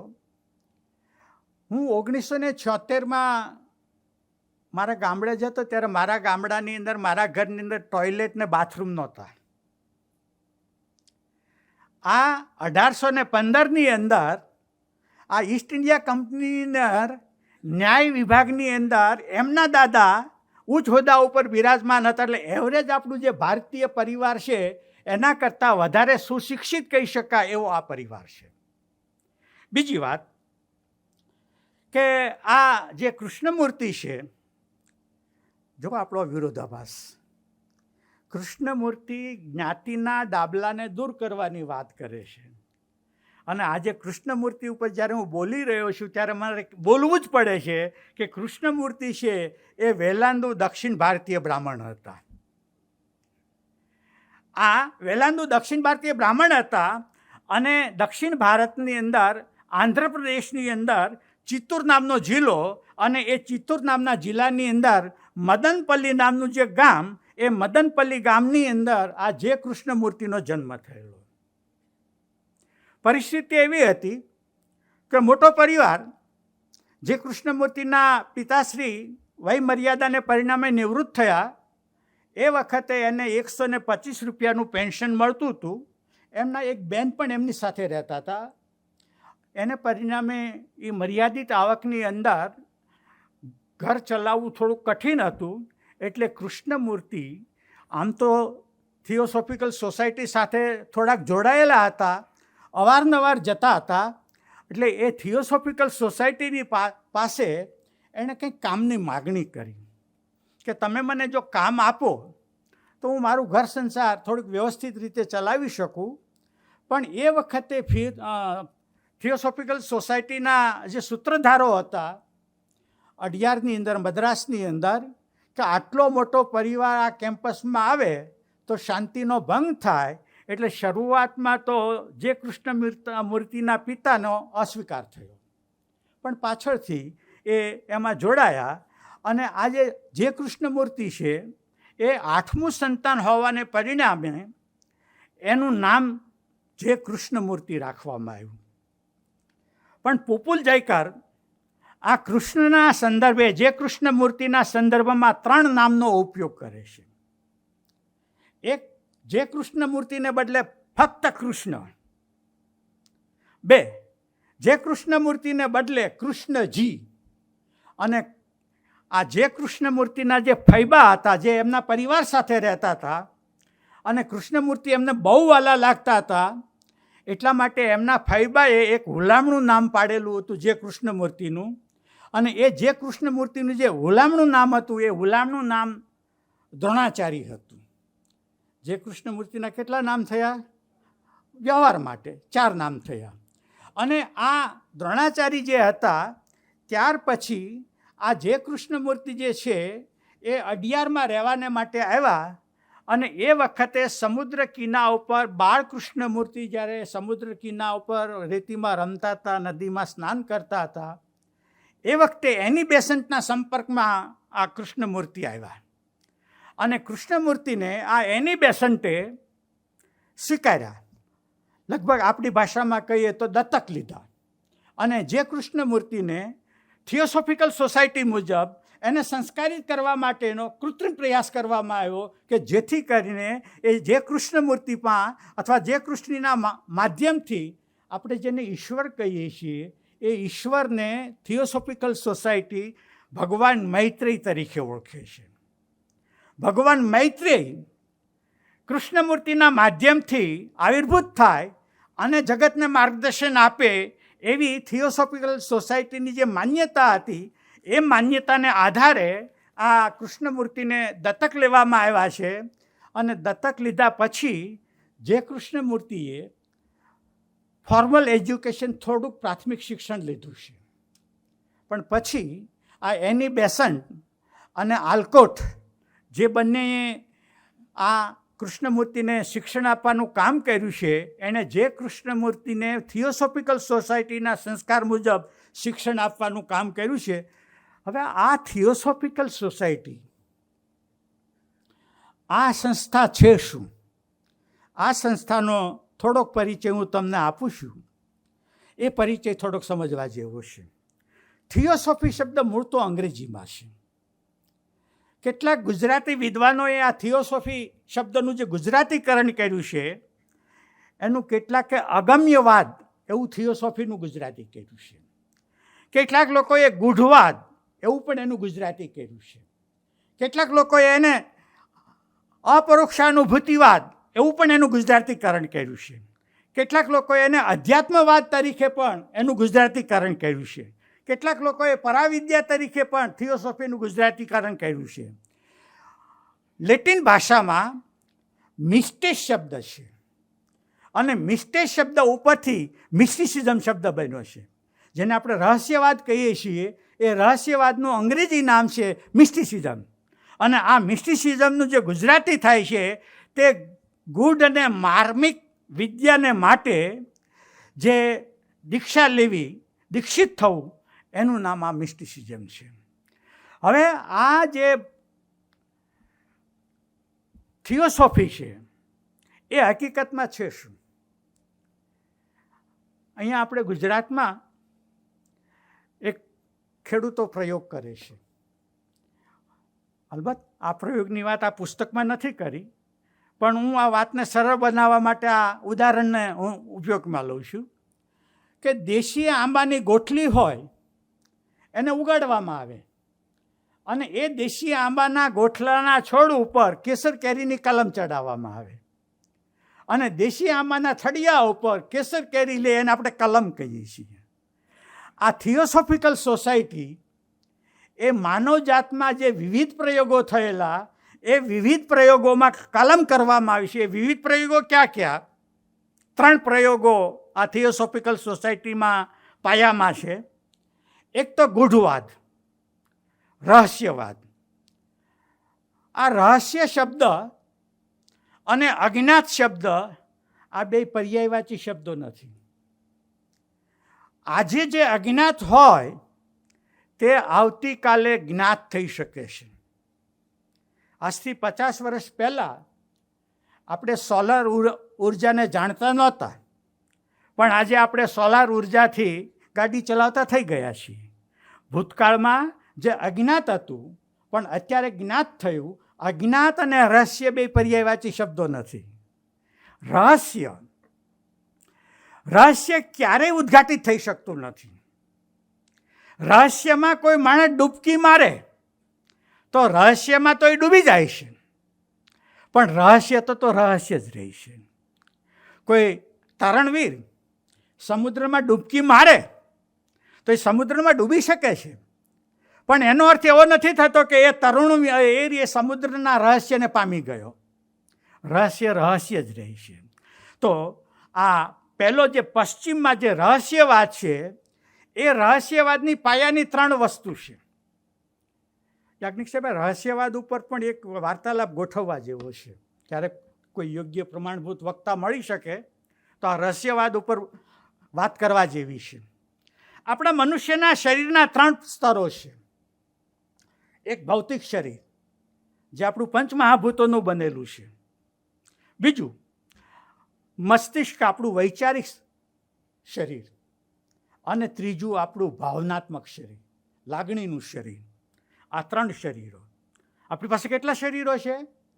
3 શરીરો છે. ભૌતિક શરીર છે, વૈચારિક શરીર છે અને ભાવાત્મક શરીર છે. જેમ આજે ગોઠણનો જોઈન્ટ બદલી શકાય છે, તેમાં રહસ્યવાદ એમ માને છે કે માણસના ભૌતિક શરીરને, માણસના વૈચારિક શરીરને અને માણસના ભાવાત્મક શરીરને બદલીને એને ભગવાન મૈત્રેયનું વાહક બનાવી શકાય છે. તો આ ગૂઢવાદ અથવા રહસ્યવાદ. બીજું, આજે વાત છે થિયોસોફિકલ, બૌદ્ધોનો શૂન્યવાદ. મને માફ કરજો, જરાક વચ્ચે બ્રેક થઈ જાય ને, હું ડાયવર્ટ થવા નથી માગતો, પણ હું વિષયને ન્યાય આપવા માટે માગું છું. બુદ્ધનું આગમન આ દેશમાં એવા સમયે થયેલું છે કે જ્યારે મીમાંસકો કર્મકાંડના માધ્યમથી માનવતાને ભૂલ્યા હતા અને સમગ્ર માનવજાતને કર્મકાંડના માધ્યમથી કેદમાં પકડી હતી અને હિંસાને મહત્વ આપ્યું હતું, કર્મકાંડને મહત્વ આપ્યું હતું અને માણસ ક્યાંય પહોંચી શકતો નહોતો. એવા સમયે બુદ્ધનું આગમન થયેલું છે. અને જ્યાં જ્યાં વિકૃતિઓ ઊભી થઈ શકે એમ હતી, જે બધા લીક પોઈન્ટ હતા, એ લીક પોઈન્ટ ભગવાન બુદ્ધે બંધ કર્યા અને ભગવાન બુદ્ધે આપણને શૂન્યવાદ આપ્યો. ભગવાન બુદ્ધ એવા છે કે જેણે આત્માનો અસ્વીકાર કર્યો અને પરમાત્માનો અસ્વીકાર કર્યો. કારણ, આત્મા શબ્દ આપણે માટે કોરો કટ છે. હું સફરજન શબ્દ બોલીશ તો તમારા મનની અંદર, તમારા ચિત્તની આગળ સફરજનનું એક ફળ તમારા મનની સામે ઊભું થશે. પણ હું આત્મા શબ્દ બોલું છું ત્યારે આપણા મનની સામે શું ઊભું થાય છે? જરાક વિચાર કરજો. ફરી વખત બોલું છું, આત્મા શું આપણા મનમાં ઊભું થયું? સફરજનની જેવી કોઈ વસ્તુ, કોઈ પદાર્થ, કોઈ ગુણ આપણી નજરમાં આવ્યો? આપણે માટે આત્મા કોરો શબ્દ છે. બીજો શબ્દ પરમાત્મા. પરમાત્મા શબ્દથી કોઈ આકાર આપણા મનમાં આવે છે ખરો? હું કેશુભાઈ શબ્દ બોલું, હું કેશુભાઈને ઓળખું છું, એટલે કેશુભાઈ શબ્દ બોલતાની સાથે મારા ચિત્તની અંદર કેશુભાઈનું પ્રતિબિંબ ઊભું થાય છે. પણ હું પરમાત્મા શબ્દ બોલું છું ત્યારે મારા મનમાં શું ઊભું થાય છે? કદાચ કોઈક માણસ એવું કહી શકે કે ચિત્રમાં કૃષ્ણને જોયા છે, કોઈ બીજા ભગવાનને જોયા છે. એ ભગવાનનું ચિત્ર આપણા મનની સામે આવે તો એ ભગવાન નથી, એ ચિત્ર છે, માનવનું સર્જન છે. આપણે માટે આત્મા અને પરમાત્મા બંને કોરા શબ્દો છે. અને જો આત્મા અને પરમાત્મા જો બુદ્ધ શબ્દ વાપરે તો ફરી વખત માણસની બુદ્ધિ ભૂલ કરવાની હતી. એ ભૂલ ન કરે એટલા માટે બુદ્ધે આત્મા અને પરમાત્મા બંને શબ્દો કાઢી નાખ્યા. જેમ ડુંગળીનું એક ગાંઠ હોય, એક પછી એક એનું છોતરું કાઢતા જ જઈએ, પાછળ શૂન્ય વધે.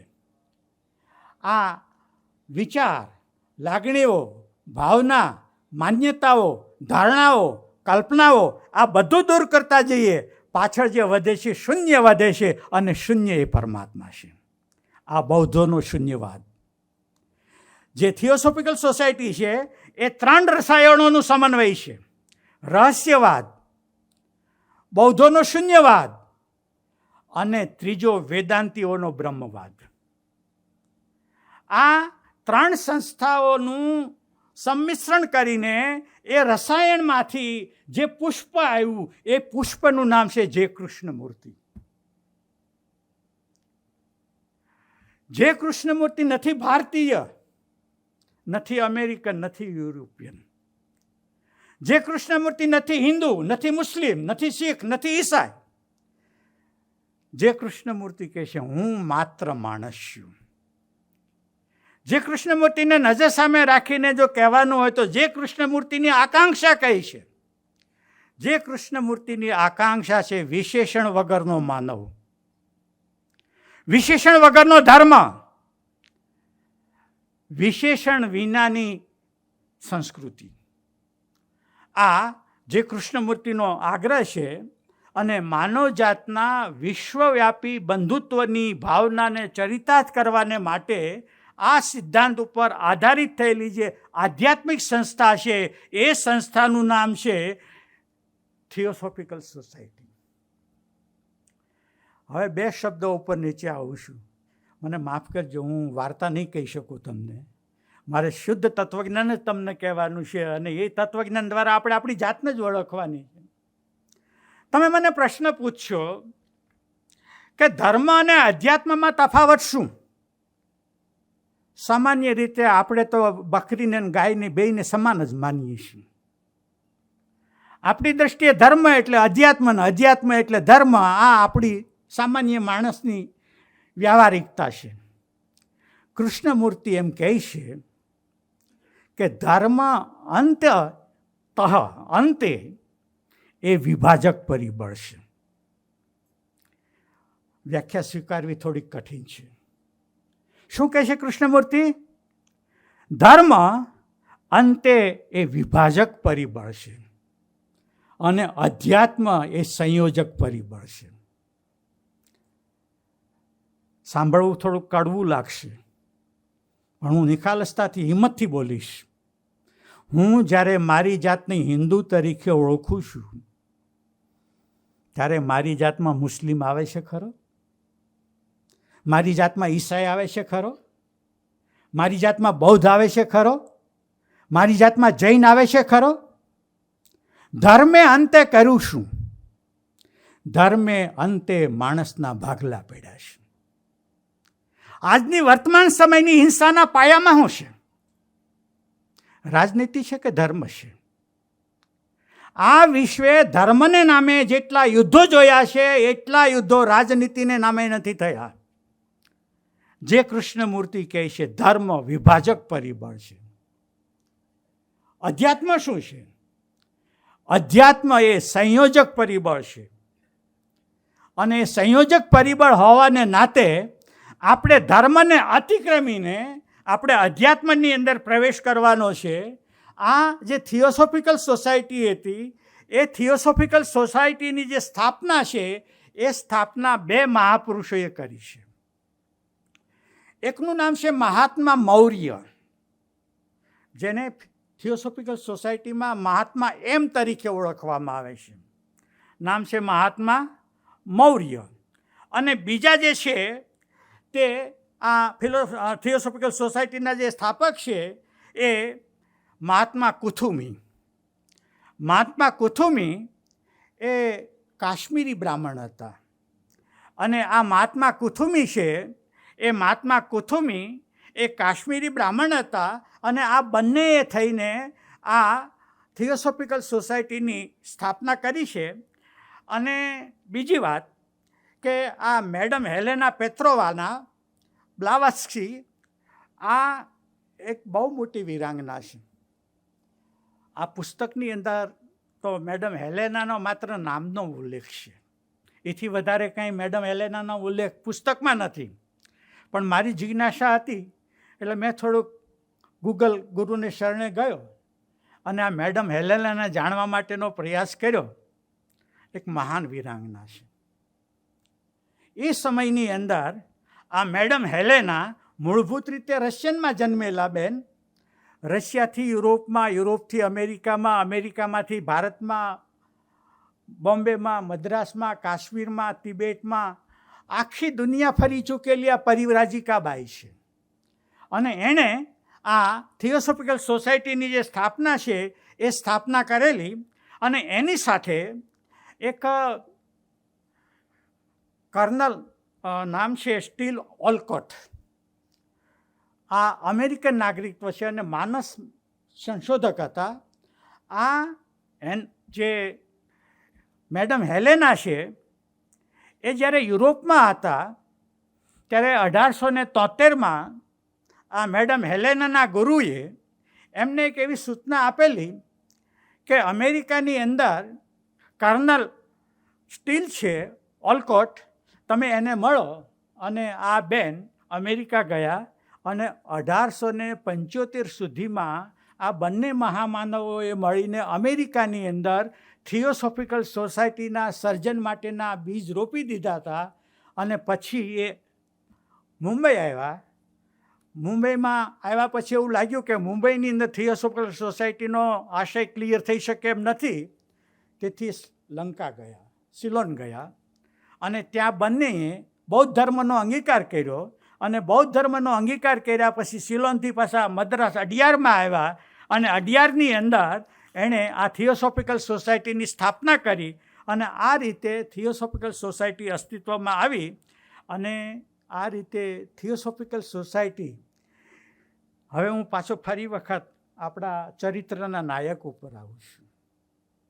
અડિયારની અંદર થિયોસોફિકલ સોસાયટીની સ્થાપના થઈ ત્યારે કૃષ્ણમૂર્તિ નાના બાળક હતા અને એ નાના બાળકને આ એની બેસન્ટે જોયા અને એની બેસન્ટે એને દત્તક તરીકે લીધા અને દત્તક તરીકે લીધા પછી એમના પિતાને પણ વિશ્વાસમાં લીધા.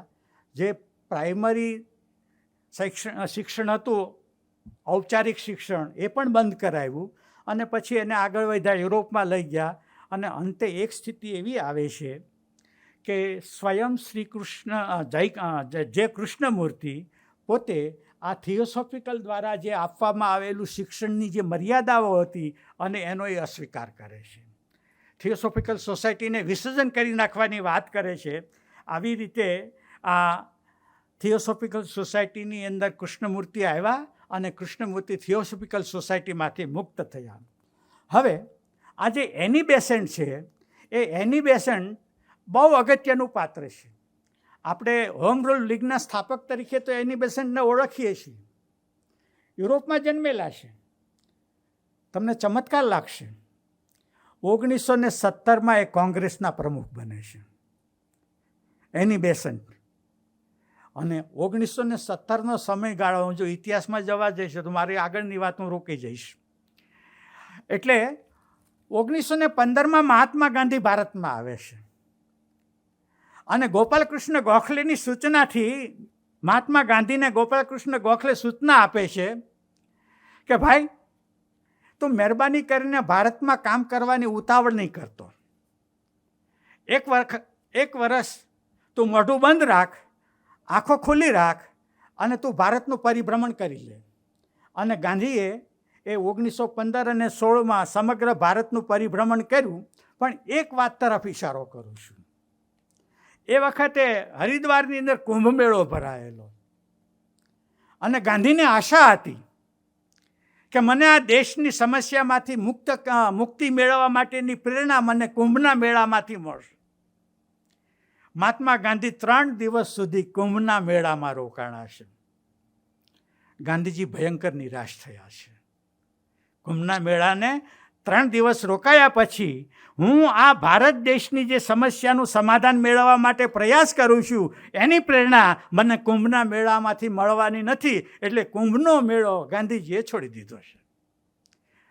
અહીં આગળ જે એની બેસન્ટ છે એનો જે સમયગાળો છે તે 1847થી માંડીને 1933ની વચ્ચે આ એની બેસન્ટ આવે છે. અને આ એની બેસન્ટ છે એ ભારતની અંદર આવીને જે એની બેસન્ટ પોતાના ભૂતકાળની અંદર એ એક વિચિત્ર પરિસ્થિતિમાંથી પસાર થયેલા છે. એની બેસન્ટ એક પાદરી સાથે લગ્ન ગ્રંથિથી જોડાયેલા હતા અને પાદરી એકદમ રૂઢિચુસ્ત માણસ હતા. એમના પતિ એ એકદમ રૂઢિચુસ્ત માણસ હતા અને એની બેસન્ટ છે એ એકદમ ક્રાંતિકારી મુક્ત વિચારક હતા અને પરિણામે બંનેની વચ્ચે બન્યું નહીં.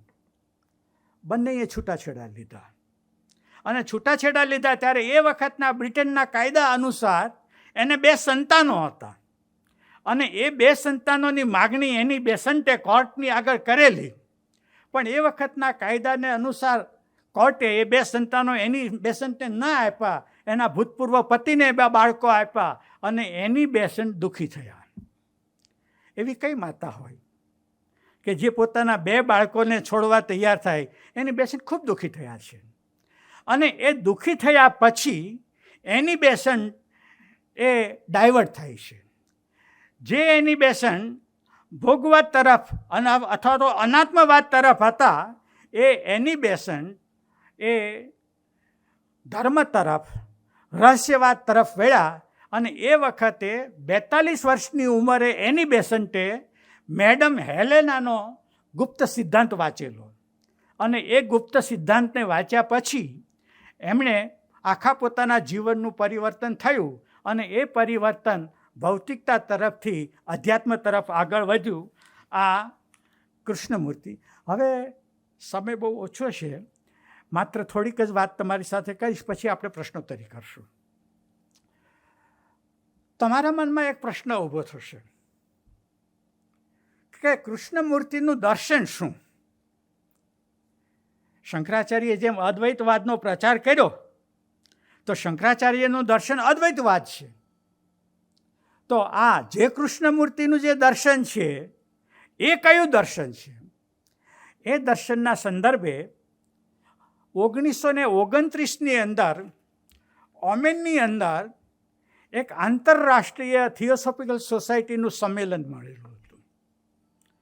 એમાં 60 દેશમાંથી 3000 પ્રતિનિધિઓ એ ભાગ લીધેલો હતો. એમાં એની બેસન્ટ પણ હતા અને એ વખતે કૃષ્ણમૂર્તિ લગભગ 35 વર્ષની ઉંમરે પહોંચેલા. અને એ વખતે જે કૃષ્ણમૂર્તિ છે એ થિયોસોફિકલ સોસાયટીના વડા હતા અને એ વડાને પદેથી એ એક વ્યાખ્યાન આપે છે 1929માં 34-35 વર્ષની ઉંમરે. અદ્ભુત વ્યાખ્યાન છે. આ વ્યાખ્યાન પ્રત્યેક ભારતીય વાંચવા જેવું છે. એટલે હું એ વ્યાખ્યાન તો લાંબુ છે, પણ એ વ્યાખ્યાનમાંથી કેટલાક પસંદ કરેલા અંશો શબ્દશઃ એમાં હું ડાયવર્ટ ન થાવ એટલા માટે હું એનું વાંચન કરું છું. શા માટે વાંચન કરું છું? આપણે પ્રશ્ન પકડવો છે જે કૃષ્ણમૂર્તિનું દર્શન શું છે, જે કૃષ્ણમૂર્તિ આપણને શું કહેવા માગે છે એ જાણવાને માટે આ કૃષ્ણમૂર્તિનું જે વ્યાખ્યાન 1929માં આપેલું છે અને આ જીવન દર્શનના 83 નંબરના પેજથી માંડીને 90 નંબરના પેજની અંદર આ 8 પેજની અંદર આ વ્યાખ્યાન વિશ્વના મહાન વ્યાખ્યાનોમાંનું આ એક વ્યાખ્યાન છે. તમને માહિતી આપું, ભાવનગરની અંદર એક સજ્જન માણસ છે, એણે વિશ્વના 500 મહાન વ્યાખ્યાનોનું પુસ્તક એક સંપાદિત કર્યું છે અને એમાં પણ આ વ્યાખ્યાન પસંદ કરવામાં આવેલું છે. કેટલાક વ્યાખ્યાનો જુઓ, એ વ્યાખ્યાનના કેટલાક અંશો બરોબર ધ્યાનથી સાંભળવા પ્રયાસ કરજો. એ જ વ્યાખ્યાનના એ જ શબ્દોમાં હું ગુજરાતીમાં એ ભાષાંતર વાંચું છું. જે કૃષ્ણમૂર્તિ થિયોસોફિકલ સોસાયટીના 3000 સદસ્યોની અંદર સામે એ વાત કરી. હું દૃઢપણે કહું છું કે સત્યને પામવા માટે પહેલેથી કંડારવામાં આવેલો હોય તેવી કોઈ કેડી નથી. તમે કોઈ પણ રસ્તે કે કંડારેલી કેડી દ્વારા તેની પાસે પહોંચી ન શકો. તમે કોઈ ધર્મ દ્વારા કે કોઈ સંપ્રદાય દ્વારા કે કોઈ પંથ દ્વારા તમે સત્યની પાસે નહીં પહોંચી શકો. આ મારો દ્રષ્ટિકોણ છે અને હું તેની સંપૂર્ણપણે કોઈ પણ જાતની શરત વગર હિમાયત કરું છું. સત્ય અસીમ અને બિનશરતી હોવાથી કોઈ પણ કેડી વગરનું છે. અગમ્ય હોવાથી તેને સંગઠિત કરીને બાંધી ન શકાય, તેને વ્યવસ્થિત રૂપ ન આપી શકાય. કોઈ સંસ્થા ચલાવવી કે ઊભી કરવી નહીં જોઈએ. અધ્યાત્મના સંદર્ભે કોઈ સંસ્થા ચલાવવી કે કોઈ સંસ્થા ઊભી નહીં કરવી જોઈએ અને ન તો લોકોને કોઈ ખાસ રસ્તો અપનાવવા માટે મજબૂર કરવા જોઈએ. અમારા મતને સ્વીકારો, અમારા સિદ્ધાંતને સ્વીકારો, અમારા સંપ્રદાયને સ્વીકારો, અમારી કંઠીને તમે બાંધો, આ વાત કોઈ પણ રીતે નહીં થવી જોઈએ. આમ કૃષ્ણમૂર્તિ બહુ સ્પષ્ટપણે માને છે. જો તમે સૌથી પહેલાં આ સમજો તો તમે જોઈ શકશો કે આવી માન્યતા ધરાવતી સંસ્થા ઊભી કરવી એ કેટલી અસંભવિત બાબત છે. માન્યતા બિલકુલ વ્યક્તિગત બાબત છે અને તેને તમે ક્યારેય સંગઠિત કરી ન શકો. તેમજ તેમ કરવું પણ ન જોઈએ. જો તમે તેમ કરશો તો સત્ય મૃત થઈ જશે. અમૃતમાંથી મૃત થઈ જશે અને એક નિશ્ચિત આકારમાં સત્યને તમે બાંધી લેશો. એ એવો નિશ્ચિત સિદ્ધાંત, એક એવો પંથ, એક એવો ધર્મ બની જાય છે જેને બીજા ઉપર લાદવામાં આવે છે. ડાયવર્ટ થઈને વાત કરું છું. જગતના ધર્મોનો ઇતિહાસ, કોઈ પણ ધર્મ હોય, કોઈ ધર્મનું નામ અહીંયા આજના નથી લેતો, કોઈ પણ ધર્મ હોય, એ માણસે સામે ચાલીને સ્વીકાર્યો નથી, ઉપરથી લાદેલો છે. તેથી અહીંયા કૃષ્ણમૂર્તિ કહે છે કે તે એક એવો નિશ્ચિત સિદ્ધાંત, એક એવો પંથ, એક એવો ધર્મ બની જાય છે જેને બીજા ઉપર લાદવો પડે છે. સત્યને એટલું સંકીર્ણ બનાવવામાં આવે છે કે સત્ય રહેતું નથી. અને જેઓ નબળા છે, કોણ ધર્મને સંપ્રદાયને આશ્રય કોણ જાય છે? એના માટે કૃષ્ણમૂર્તિનું વિઝન. જેઓ નબળા છે અથવા તો થોડા ક્ષણને માટે અસંતુષ્ટ છે, તેઓને માટે તેને રમકડું બનાવી દેવામાં આવે છે. લોકોને સંપ્રદાયનું રમકડું બનાવી દેવામાં આવે છે અને સત્યને તુચ્છ બનાવી શકાતું નથી. અને ખરેખર તો આ સત્યને તુચ્છ બનાવવા કરતાં માનવીએ પોતાની મર્યાદાને પાર કરવી જોઈએ, પોતાની મર્યાદાને સંક્રમિત કરવી જોઈએ. તમે પર્વતની ટોચને નીચે ખીણમાં ન લાવી શકો. તમે પર્વતની ટોચને નીચે ખીણમાં ન લાવી શકો. પર્વતની ટોચ ઉપર આપણે જ પહોંચવું રહ્યું. તમારે ખીણમાંથી પસાર થવું જ પડે. કપરા સીધા ચઢાણો ચડવા જ પડે. ભયાનક ભેખડોથી ડર્યા વગર આગળ જવું જ પડે. તમારી સત્યની ટોચે પહોંચવું જ જોઈએ. તમારા માટે એ નીચે ન આવી શકે, ન તો તમારા માટે સત્ય સંગઠિત થઈ શકે. હું આધ્યાત્મિક પ્રકારની કોઈ પણ સંસ્થા સાથે સંકળાયેલો રહેવા માંગતો નથી. કૃપા કરીને કૃષ્ણમૂર્તિની આ વિશેષતા છે. કૃષ્ણમૂર્તિ ભાષણ તો બહુ ઓછા કર્યા છે, વાર્તાલાપો વધારે કર્યા છે. અને વાર્તાલાપો કરતાં કરતાં સામે રહેલા જે પ્રેક્ષકો છે એને અવારનવાર આવી સૂચના, કૃપા કરીને તમે સમજો, તમે ધ્યાન આપો, તમને સમજાય છે. હું તમને ફરી વખત કહું છું, આ કૃષ્ણમૂર્તિની શૈલી હતી. કૃપા કરીને આ વાત બરોબર સમજી લો. ફરી હું દૃઢપણે કહું છું કે કોઈ પણ સંસ્થા, અંડરલાઈન કરીને સાંભળજો, કોઈ પણ સંસ્થા માનવીને આધ્યાત્મિકતા તરફ લઈ જઈ ન શકે. હું આ વાક્યને ફરી વખત બોલાવું છું. કોઈ પણ સંસ્થા માણસને આધ્યાત્મિકતા તરફ લઈ જઈ ન શકે. જો એ હેતુ માટે કોઈ સંસ્થાનું સર્જન કરવામાં આવે તો એ પાંગળા મનુષ્યની કાંક ઘોડી જેવો આધાર બની જાય છે. એક એક શબ્દ વિચારવા જેવો છે. તે એક નબળાઈ બની જાય છે, બંધન બની જાય છે અને માનવીને તે અવશ્ય પાંગળો બનાવે છે. અને જે સ્વયં વિશે સંપૂર્ણ બિનશરતીપણે સત્યની શોધ કરવા માટે મંડી પડે છે, એને માટે આ સંગઠિત ધર્મ કે સંગઠિત ભક્તિ કે સંગઠિત સંસ્થા એ એને માટે બાધક બની જાય છે. માફ કરજો, પણ હું થોડુંક સ્પષ્ટીકરણમાં ઉતરવા માગું છું. વિશ્વનો કોઈ પણ ધર્મ લ્યો, નામ નહીં આપું, વિશ્વનો કોઈ પણ સંપ્રદાય લ્યો, એ સંપ્રદાયનું એક ચોકઠું હોય છે, એ સંપ્રદાયનું એક બીબું હોય છે, એનું એક ચોક્કસ કર્મકાંડ હોય છે. જો એ બીબામાં માણસ સેટ ન થતો હોય અને એ બીબામાં એ માણસ થોડોક ટૂંકો પડતો હોય તો સંપ્રદાય માણસને ખેંચીને લાંબો કરે છે. અને એ બીબા કરતાં માણસ જો લાંબો હોય તો સંપ્રદાયોને કહેવાતા ધર્મો એ લાંબા માણસને કાપવાનો ધંધો કરે છે. કૃષ્ણમૂર્તિ. અને આ કૃષ્ણમૂર્તિ એમ કહે છે કે આ સંપ્રદાય જો બનાવવામાં આવે તો આ સંપ્રદાય નબળા માણસની કાંક ઘોડી જેવો એ બની જાય છે અને માણસને પંગુ બનાવે છે. જ્યારે મને તમે સંયોગ વસાત ઓર્ડર ઓફ ધ સ્ટાર, આ order of the star A theosophical સોસાયટીની એક સંસ્થા છે, મોટી સંસ્થા છે. આગળ વાત કરે છે, પણ હું વાત અત્યારે નહીં કરી શકું.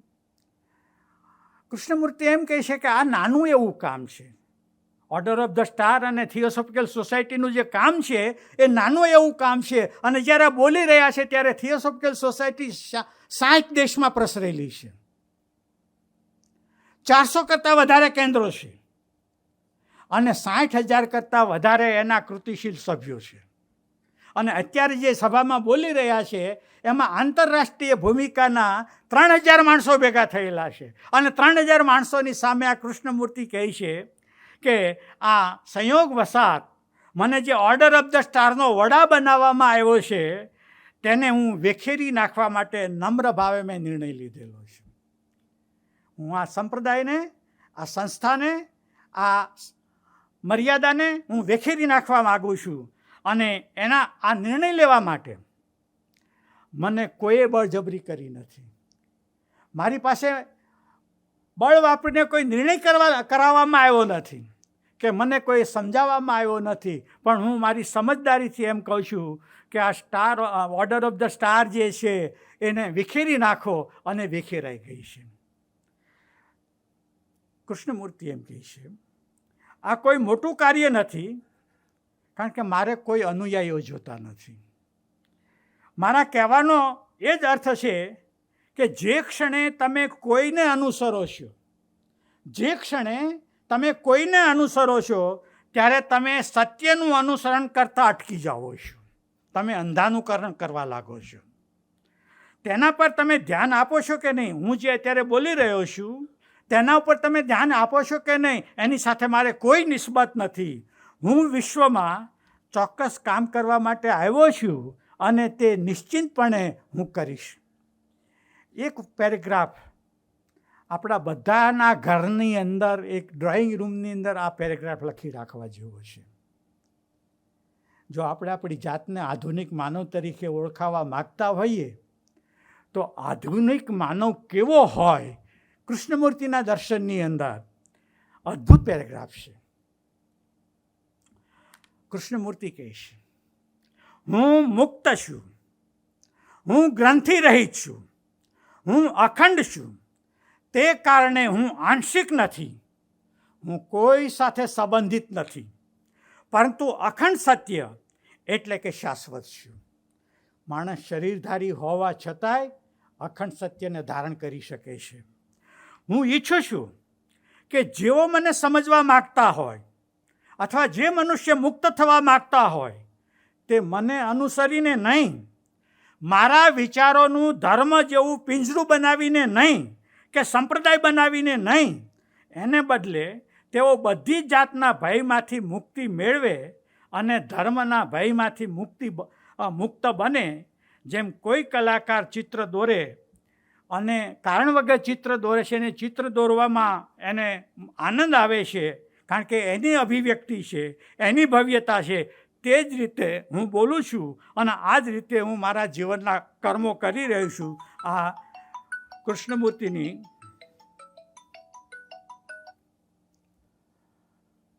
મિત્રો, સમય ઘણો થઈ ગયો છે.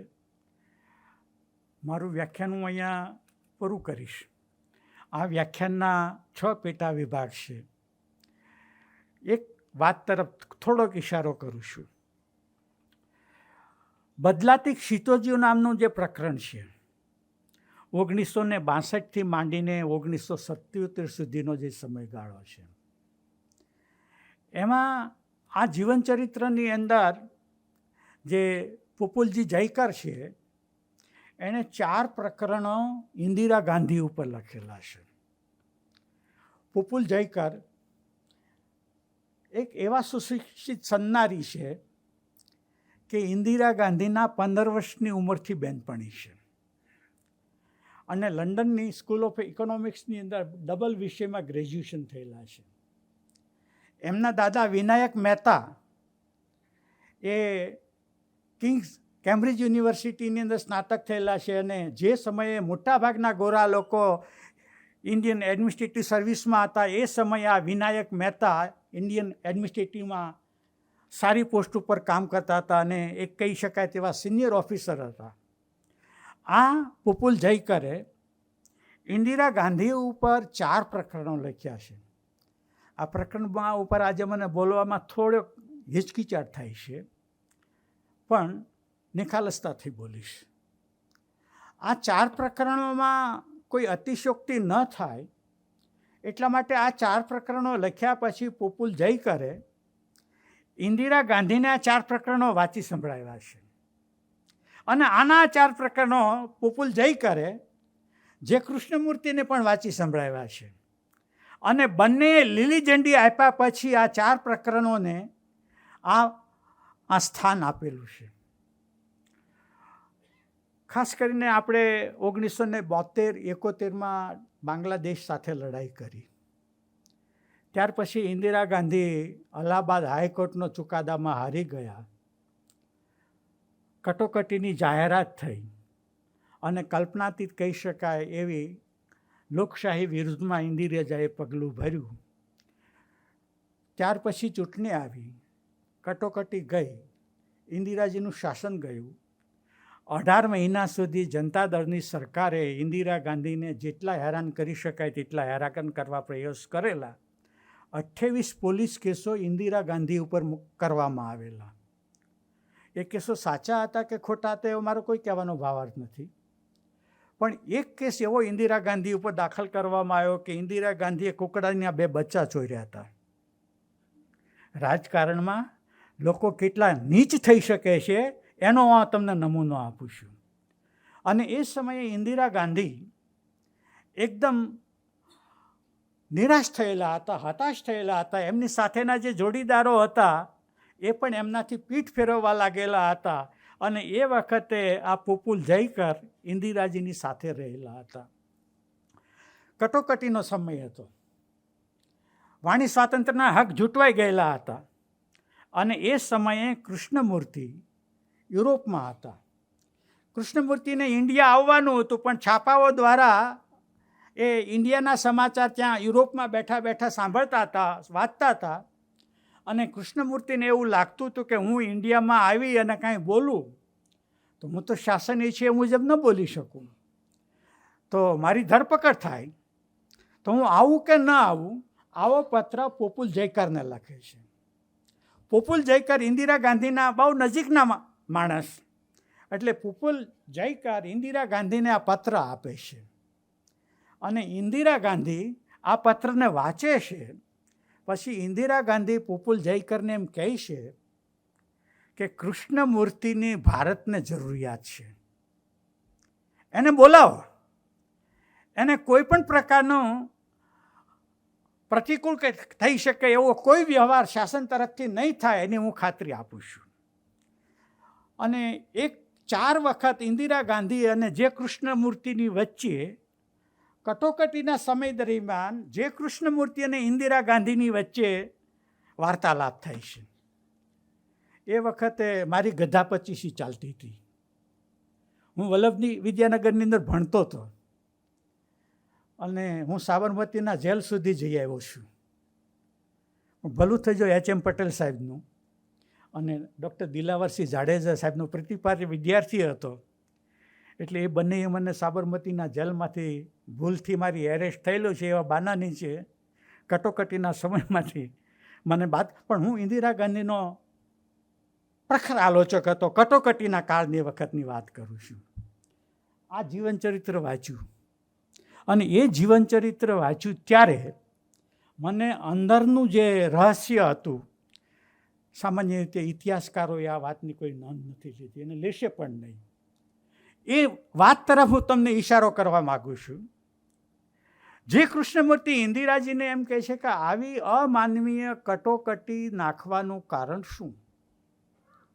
તમે અલ્હાબાદ હાઈકોર્ટનો ચુકાદો હારી ગયા હતા તો તમારે ખુશીથી રાજીનામું આપી દેવું જોઈતું હતું. આમાં કટોકટી લાવવાની ક્યાં જરૂરિયાત હતી? અને ફરી વખત ચૂંટણીમાં તમે ઊભા રહ્યા હોત ને લોકો તમને ચાહતા હોત તો ફરી વખત તમને મત આપત. ઇન્દિરા 2 ક્ષણ મૌન રહ્યા.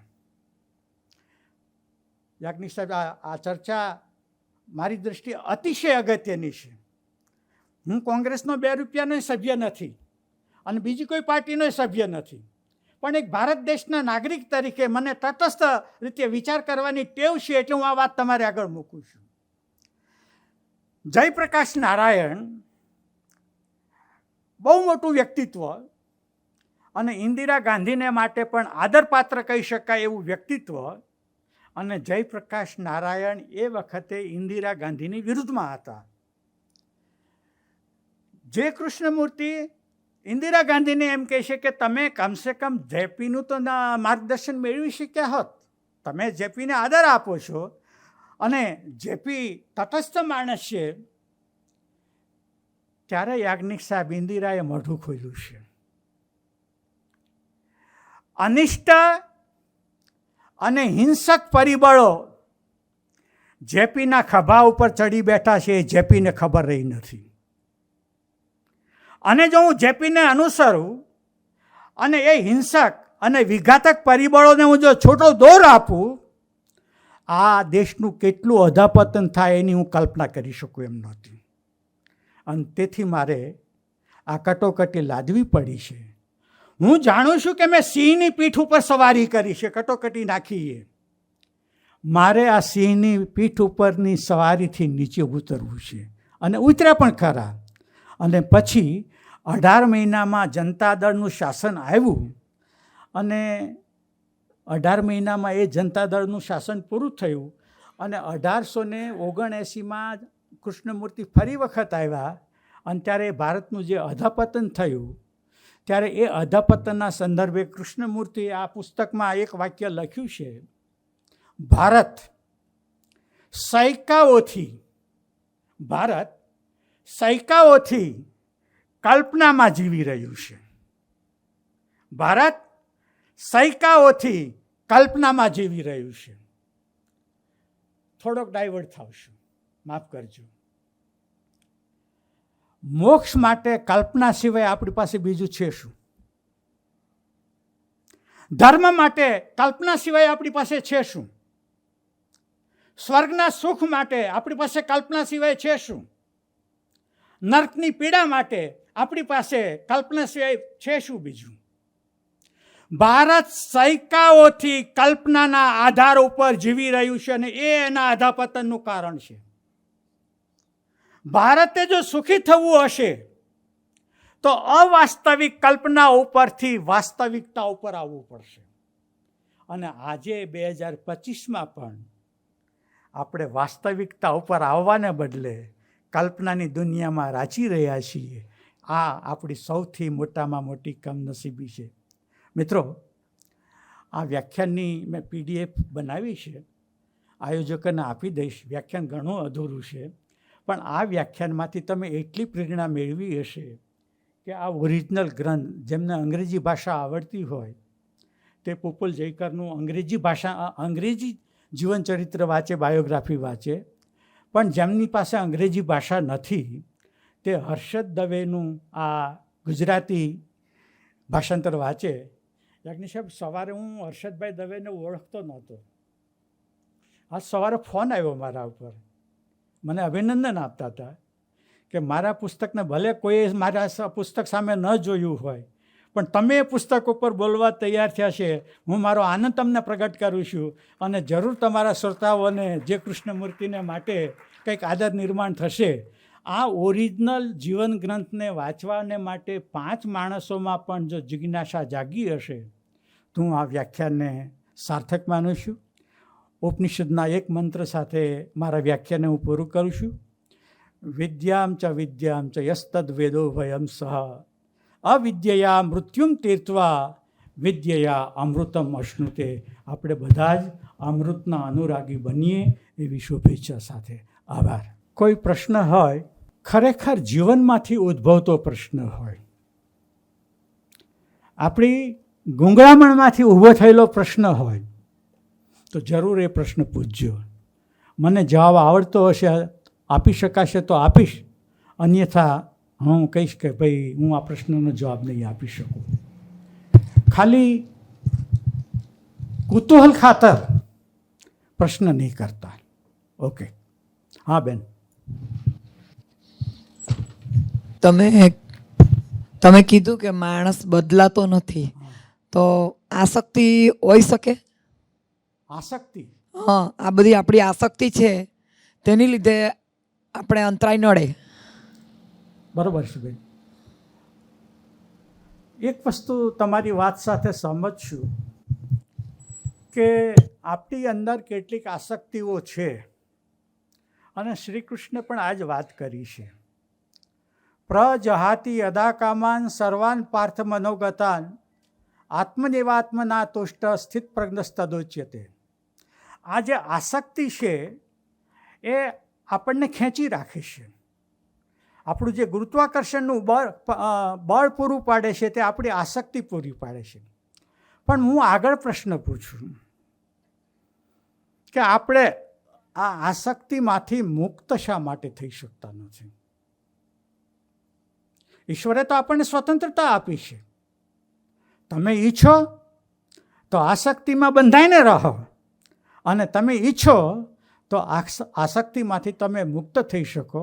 આંશિક રીતે તમારી વાત સાથે હું સહમત છું, પણ ઉપલા સ્તરે, નીચલા સ્તરે એટલા માટે કે આપણું જે મન છે એ પુરાણું મન છે અને પુરાણું મન હોવાને પરિણામે આપણું એક આધુનિક માનવ તરીકેનું આપણી પાસે જે નવું મન હોવું જોઈએ એ નવું મન આપણી પાસે નથી અને એને પરિણામે આપણે નવા પરિવર્તનને સ્વીકારી શકતા નથી અને જૂના ઘરેડની અંદર આપણે ધસડા કર્યા કરીએ છીએ. થોડીક વિગતે વાત કરું, તમે સમજી શકશો. કૃષ્ણમૂર્તિએ જે કંઈ વાત કરી છે તે મનના પરિવર્તનની વાત કરી છે અને આપણે મનના સંદર્ભે બહુ ઓછું જાણીએ છીએ અને જાણીએ છીએ તે પણ અવૈજ્ઞાનિક માહિતી આપણી પાસે છે. આપણને કોઈ પૂછે કે મન એટલે શું, તો આપણે બહુ સ્પષ્ટ જવાબ નથી આપી શકતા, કારણ મનની કોઈ સ્પષ્ટતા આપણી પાસે નથી. મન એ બીજું કંઈ નથી, ભૂતકાળની સ્મૃતિઓનો સરવાળો અને ભવિષ્યની કલ્પનાઓનો સરવાળો એ આપણું મન છે. આ જે મન છે એને ફ્રોઈડની દૃષ્ટિએ થોડીક તમને વાત કરું તો તમે સમજી શકશો.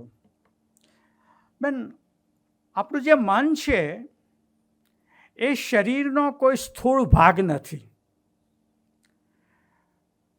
કોઈ હાર્ટ સ્પેશિયાલિસ્ટ ડૉક્ટર પાસે જઈએ અને ઓપન સર્જરી કરતા હોય તે ઓપન સર્જરી કરીને આપણને હૃદય બતાવી શકે કે આને હૃદય કહેવાય ને આ હૃદય છે ને આ હૃદયના કાર્યો છે. કોઈ ફિઝિશિયન આપણને મન નહીં બતાવી શકે, કારણ કે મન એ શરીરનો કોઈ સ્થૂળ પાર્ટ નથી, કોઈ સ્થૂળ ભાગ નથી. કોમ્પ્યુટરની ભાષામાં કહું તો મન એ હાર્ડવેર નથી, મન એ સોફ્ટવેર છે. અને આ જે મન છે એ મન, ફ્રોઈડ તો મનના 7 વિભાગો કરે છે. મન, જાગૃત મન અને અજાગૃત મન. અત્યારે હું જે બોલી રહ્યો છું તે મારા બોલવાની પાછળ મારા મનનો જે જાગૃત મનનો ભાગ છે એ જાગૃત મનનો ભાગ મારા બોલવા પાછળ રોકાયેલો છે. તમે જે અત્યારે મને સાંભળી રહ્યા છો એ વખતે તમારી સાંભળવાની પ્રક્રિયામાં તમારું જે મન રોકાયેલું છે એ મનનો જાગૃત ભાગ છે. જાગૃત મન કુલ મનનો 1/4 ભાગ છે, 25% ભાગ છે. અને અજાગૃત મન એ કુલ મનનો 3/4 ભાગ છે, 75% ભાગ છે. જાગૃત મન તો બહુ કોમળ છે, અજાગૃત મન બહુ મજબૂત છે. આ જે જાગૃત મન છે એના પાછા 2 વિભાગ પડે છે. જાગૃત મનનો એક ક્રિયાયુક્ત ભાગ છે અને જાગૃત મનનો બીજો ભાગ ક્રિયાશૂન્ય ભાગ છે. ડાયા ડમરા થઈને તમે માત્ર સાંભળશો નહીં, મારા શબ્દોની સાથે તમે તમારા મનને જોડતા જશો તો વાત એકદમ ક્લિયર થઈ જશે. હું અત્યારે જ્યારે બોલી રહ્યો છું ત્યારે મારા જાગૃત મનનો ક્રિયાયુક્ત ભાગ મારા બોલવા પાછળ રોકાયેલો છે અને તમારા જાગૃત મનનો ક્રિયાયુક્ત ભાગ મને સાંભળવા માટે રોકાયેલો છે. પણ જે સમયે મારા જાગૃત મનનો ક્રિયાયુક્ત ભાગ બોલવા પાછળ રોકાયેલો છે એ જ સમયે મારા જાગૃત મનનો ક્રિયાશૂન્ય ભાગ તમારા ફેસને જોતું બેઠેલું છે. તમારા જાગૃત મનનો ક્રિયાયુક્ત ભાગ મને સાંભળવા માટે રોકાયેલો છે, પણ એ જ સમયે તમારા જાગૃત મનનો ક્રિયાશૂન્ય ભાગ મારા ફેસને જોતું બેઠેલું છે કે વક્તાએ કેવા ચશ્મા પહેર્યા છે, કેવો જભ્ભો પહેર્યો છે, એ તમારા જાગૃત મનનું ક્રિયાશૂન્ય માઇન્ડ જોતું રહેલું છે. ડેન્જર એ જાગૃત મનનો ક્રિયાયુક્ત ભાગ નથી, ડેન્જર એ જાગૃત મનનો ક્રિયાશૂન્ય ભાગ છે. આ ક્રિયાશૂન્ય ભાગ શું કરે છે? આપણી જે ઈચ્છાઓ છે તે અનંત ઈચ્છાઓ છે. જગત ભૂતકાળમાં સરળ નહોતું, વર્તમાન કાળમાં સરળ નથી, અને ભવિષ્યમાં એટલું સરળ નહીં હોય કે માનવ માત્રની ઈચ્છાઓ પરિપૂર્ણ થઈ જાય.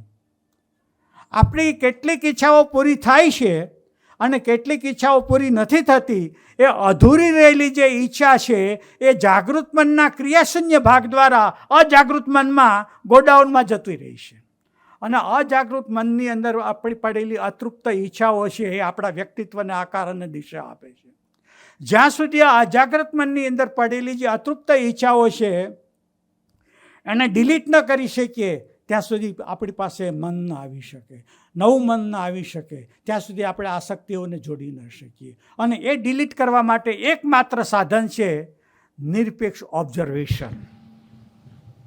જ્યાં સુધી ઓબ્ઝર્વર અને ઓબ્ઝર્વેશન, નિરીક્ષણ અને નિરીક્ષક, આ બંનેની વચ્ચે અદ્વૈત ન થાય, અદ્વૈત ન સધાય, ત્યાં સુધી અજાગૃત મનની જે ઇમ્પ્રિન્ટ છે એને સાફ નથી કરી શકાતી. આ જે કૃષ્ણમૂર્તિનું દર્શન છે. સમય ઘણો થયો છે. Good evening sir. છતાં એક પ્રશ્ન છે સર. હા, જે કૃષ્ણ મૂર્તિના જે કંઈ પુસ્તકો છે જ્યાં સુધી વાંચવામાં આવ્યા છે, હંમેશા એમનું વાંચન અથવા એ કંઈ વિચારો ઘણા ગૂઢ લાગ્યા.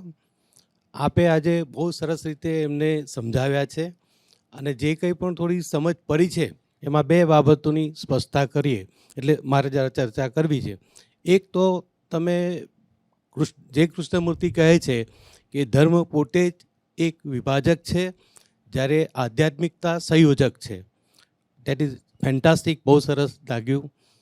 એની સાથે બીજી એક વાત સાથે હું તમને પૂછી લઉં કે એ કહે છે કે આધ્યાત્મિકતાને સમજાવવા માટે કે આધ્યાત્મિક દ્વારા પ્રભુ તરફ લઈ જવા, એના માટેની જે કોઈ પણ સંસ્થાઓ કે વગેરે બને, બરાબર, એ બધું નિર્થક છે, લગભગ એવું કહેવું છે એમનું. 100%. હા, અને એટલે એમ કહે છે કે આધ્યાત્મિકતા પોતે દરેકની પોતપોતાની આધ્યાત્મિકતા છે, અને દરેક વ્યક્તિએ પોતે જ એ આ સફર જાતે ખેડવાની છે, એમ એવું કહેવા માંગે છે.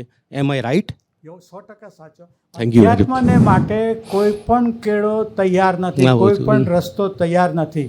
સીધી સાદી ભાષામાં કહું તો બાજુની ખુરશીમાં બેઠેલા બે શ્રોતાઓ જો આ મંચ ઉપર આવવું હશે તો એ બંનેના રસ્તા 100% ક્યારેય એક નહીં હોવાના.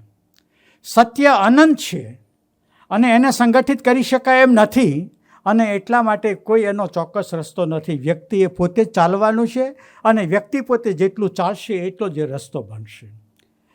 આ વ્યાખ્યાનની PDF આયોજકો તમને જે રીતે વ્યવસ્થા કરી આપે તે રીતે તમને મળી શકશે જો વાંચવી હશે તો. આભાર.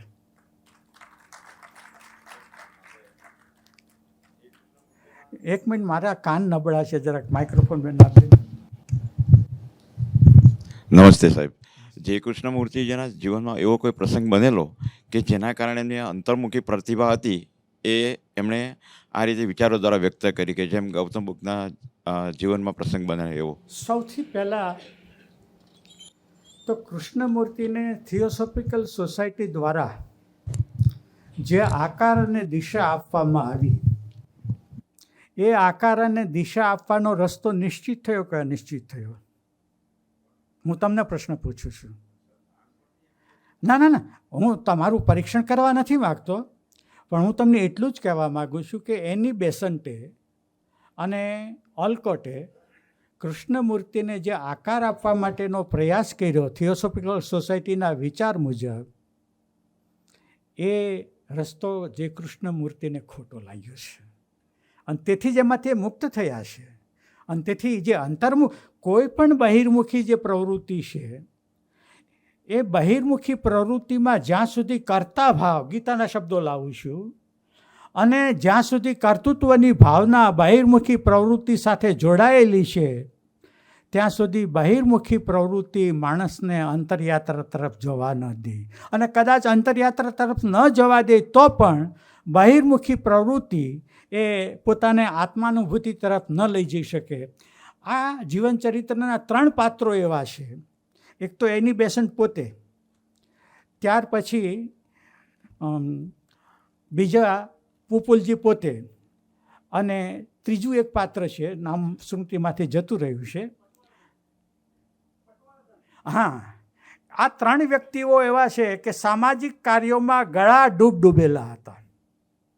અચ્યુત પટવર્ધન ત્રીજા વ્યક્તિનું નામ આપું છું, ગાંધીજી સાથે જોડાયેલા પ્રતાપ દાદા. અને ગાંધીજીથી એ થોડાક અલગ પડ્યા, અલબત્ત તોફાન કરીને અલગ નહોતા પડ્યા. ગાંધીજીની મંજૂરી લીધી કે હવે હું કૃષ્ણમૂર્તિની સાથે જાઉં છું. ને ગાંધીજીએ હસતા હસતા આશીર્વાદ સાથે એણે મંજૂરી આપેલી, અને અચ્યુત પટવર્ધન અને એના નાના ભાઈ રાવ પટવર્ધન આ કૃષ્ણમૂર્તિ સાથે જોડાયા. આ અચ્યુત પટવર્ધન છે એ ગાંધીજીએ જે રચનાત્મક કાર્યો ચલાવ્યા, જે એકાદશ વ્રતોની વાત કરેલી, જે સત્યાગ્રહોની વાત કરેલી, જે દલિત ઉદ્ધારની વાત કરેલી, એ વાતમાં એ ગળાડૂબ ડૂબેલા હતા. પણ અંતે એને એમ લાગ્યું કે હજી કંઈક ખૂટે છે, અને એને પરિણામે એ ગાંધીથી વિખૂટા પડ્યા અને જે કૃષ્ણમૂર્તિ સાથે જોડાયા. રાજઘાટ એટલે કે જે કૃષ્ણમૂર્તિની એક સંસ્થા વારાણસી, એ વારાણસીની અંદર 13 વર્ષ સુધી અચ્યુત પટવર્ધને કામ કર્યું જે કૃષ્ણમૂર્તિના દર્શન મુજબ. અને તેમ છતાં એ જે કૃષ્ણમૂર્તિને પામી શક્યા નહોતા. 5મા પ્રકરણની અંદર 18 માસ યુરોપમાં રોકાયા પછી જે કૃષ્ણમૂર્તિ ફરી વખત ઇન્ડિયામાં આવે છે, દિલ્હી થઈને વારાણસી આવે છે, ત્યારે કૃષ્ણમૂર્તિને આ અચ્યુત પટવર્ધને એક વાત કરી વિનોબાજીના ભૂદાન યજ્ઞની. અને આ ભૂદાન યજ્ઞની વાત કર્યા પછી જે કૃષ્ણમૂર્તિ થોડાક ચીડાણા છે કે અચ્યુત પટવર્ધન, જો તમને હું ન મળ્યો હોત, પ્રતાપ દાદા શબ્દો થોડાક ગાંધીવાદીઓને માટે ખૂચે એવા શબ્દો છે, જો હું તમને ન મળ્યો હોત તો તમે અત્યારે સર્વોદયમાં હોત અને તમે બાળકોનું મેલું સાફ કરતા હોત. કૃષ્ણમૂર્તિના શબ્દો છે. અને કદાચ બાળકોનું મેલવું સાફ કરવું જરૂરી પણ હોય, પણ તમે એ કામ કરવા માટે અહીંયા રાજઘાટમાં નથી આવ્યા. સઘન, ઘનિષ્ઠ અને ઊંડા પરિવર્તન, પોતાના ઊંડા પરિવર્તન દ્વારા સમાજ સેવા થતી નથી. એટલે ગાંધીજીના પ્રભાવમાં આવ્યા પછી જે કેટલાક સમાજ સેવકો હૈસો કરતા જોડાઈ ગયા હતા, અને પછી જેમ જેમ સત્તા નજીક આવતી ગઈ ત્યારે ગાંધીજીને પણ અંતે બોલવું પડ્યું હતું, મારું સાંભળે છે કોણ?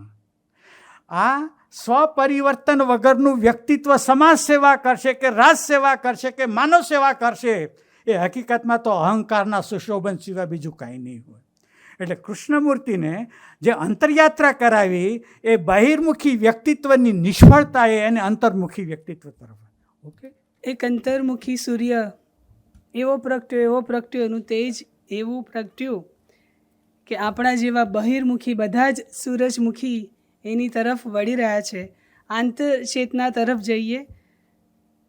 એક જ વસ્તુ કહીશ, સમય ઘણો થઈ ગયો છે, ઘણું લખ્યું છે, ગોઠવવાની સમજણ કેળવવાની વાર છે, એટલે વધારે નથી કહેવું. પણ આત્મનિરીક્ષણ કરતા જ રહેવું જોઈએ, અને હું કોઈને નડું નહીં એ રીતે જીવવાની કોશિશ કરું તો કદાચ જે કૃષ્ણમૂર્તિમાંથી કંઈક શીખ્યા એવું કહેવાય. આજના સુંદર સત્રને આટલી ગૂઢ બાબતોને શીરાની જેમ ઉતારવા માટે આપણી સમક્ષ જેમણે અધધ મહેનત કરી, ફરીથી એકવાર બાલુભાઈનો તાળીઓનો નાદ કરીને આભાર માનીએ. ગોવિંદ કાકાનો ખાસ આભાર માનીએ. કાકા આટલા સુંદર સત્રો જઈ રહ્યા છે, આપને ખૂબ વાલભરી યાદ સાથે પ્રણામ કરીએ અને આજના સત્રનું સમાપન કરીએ.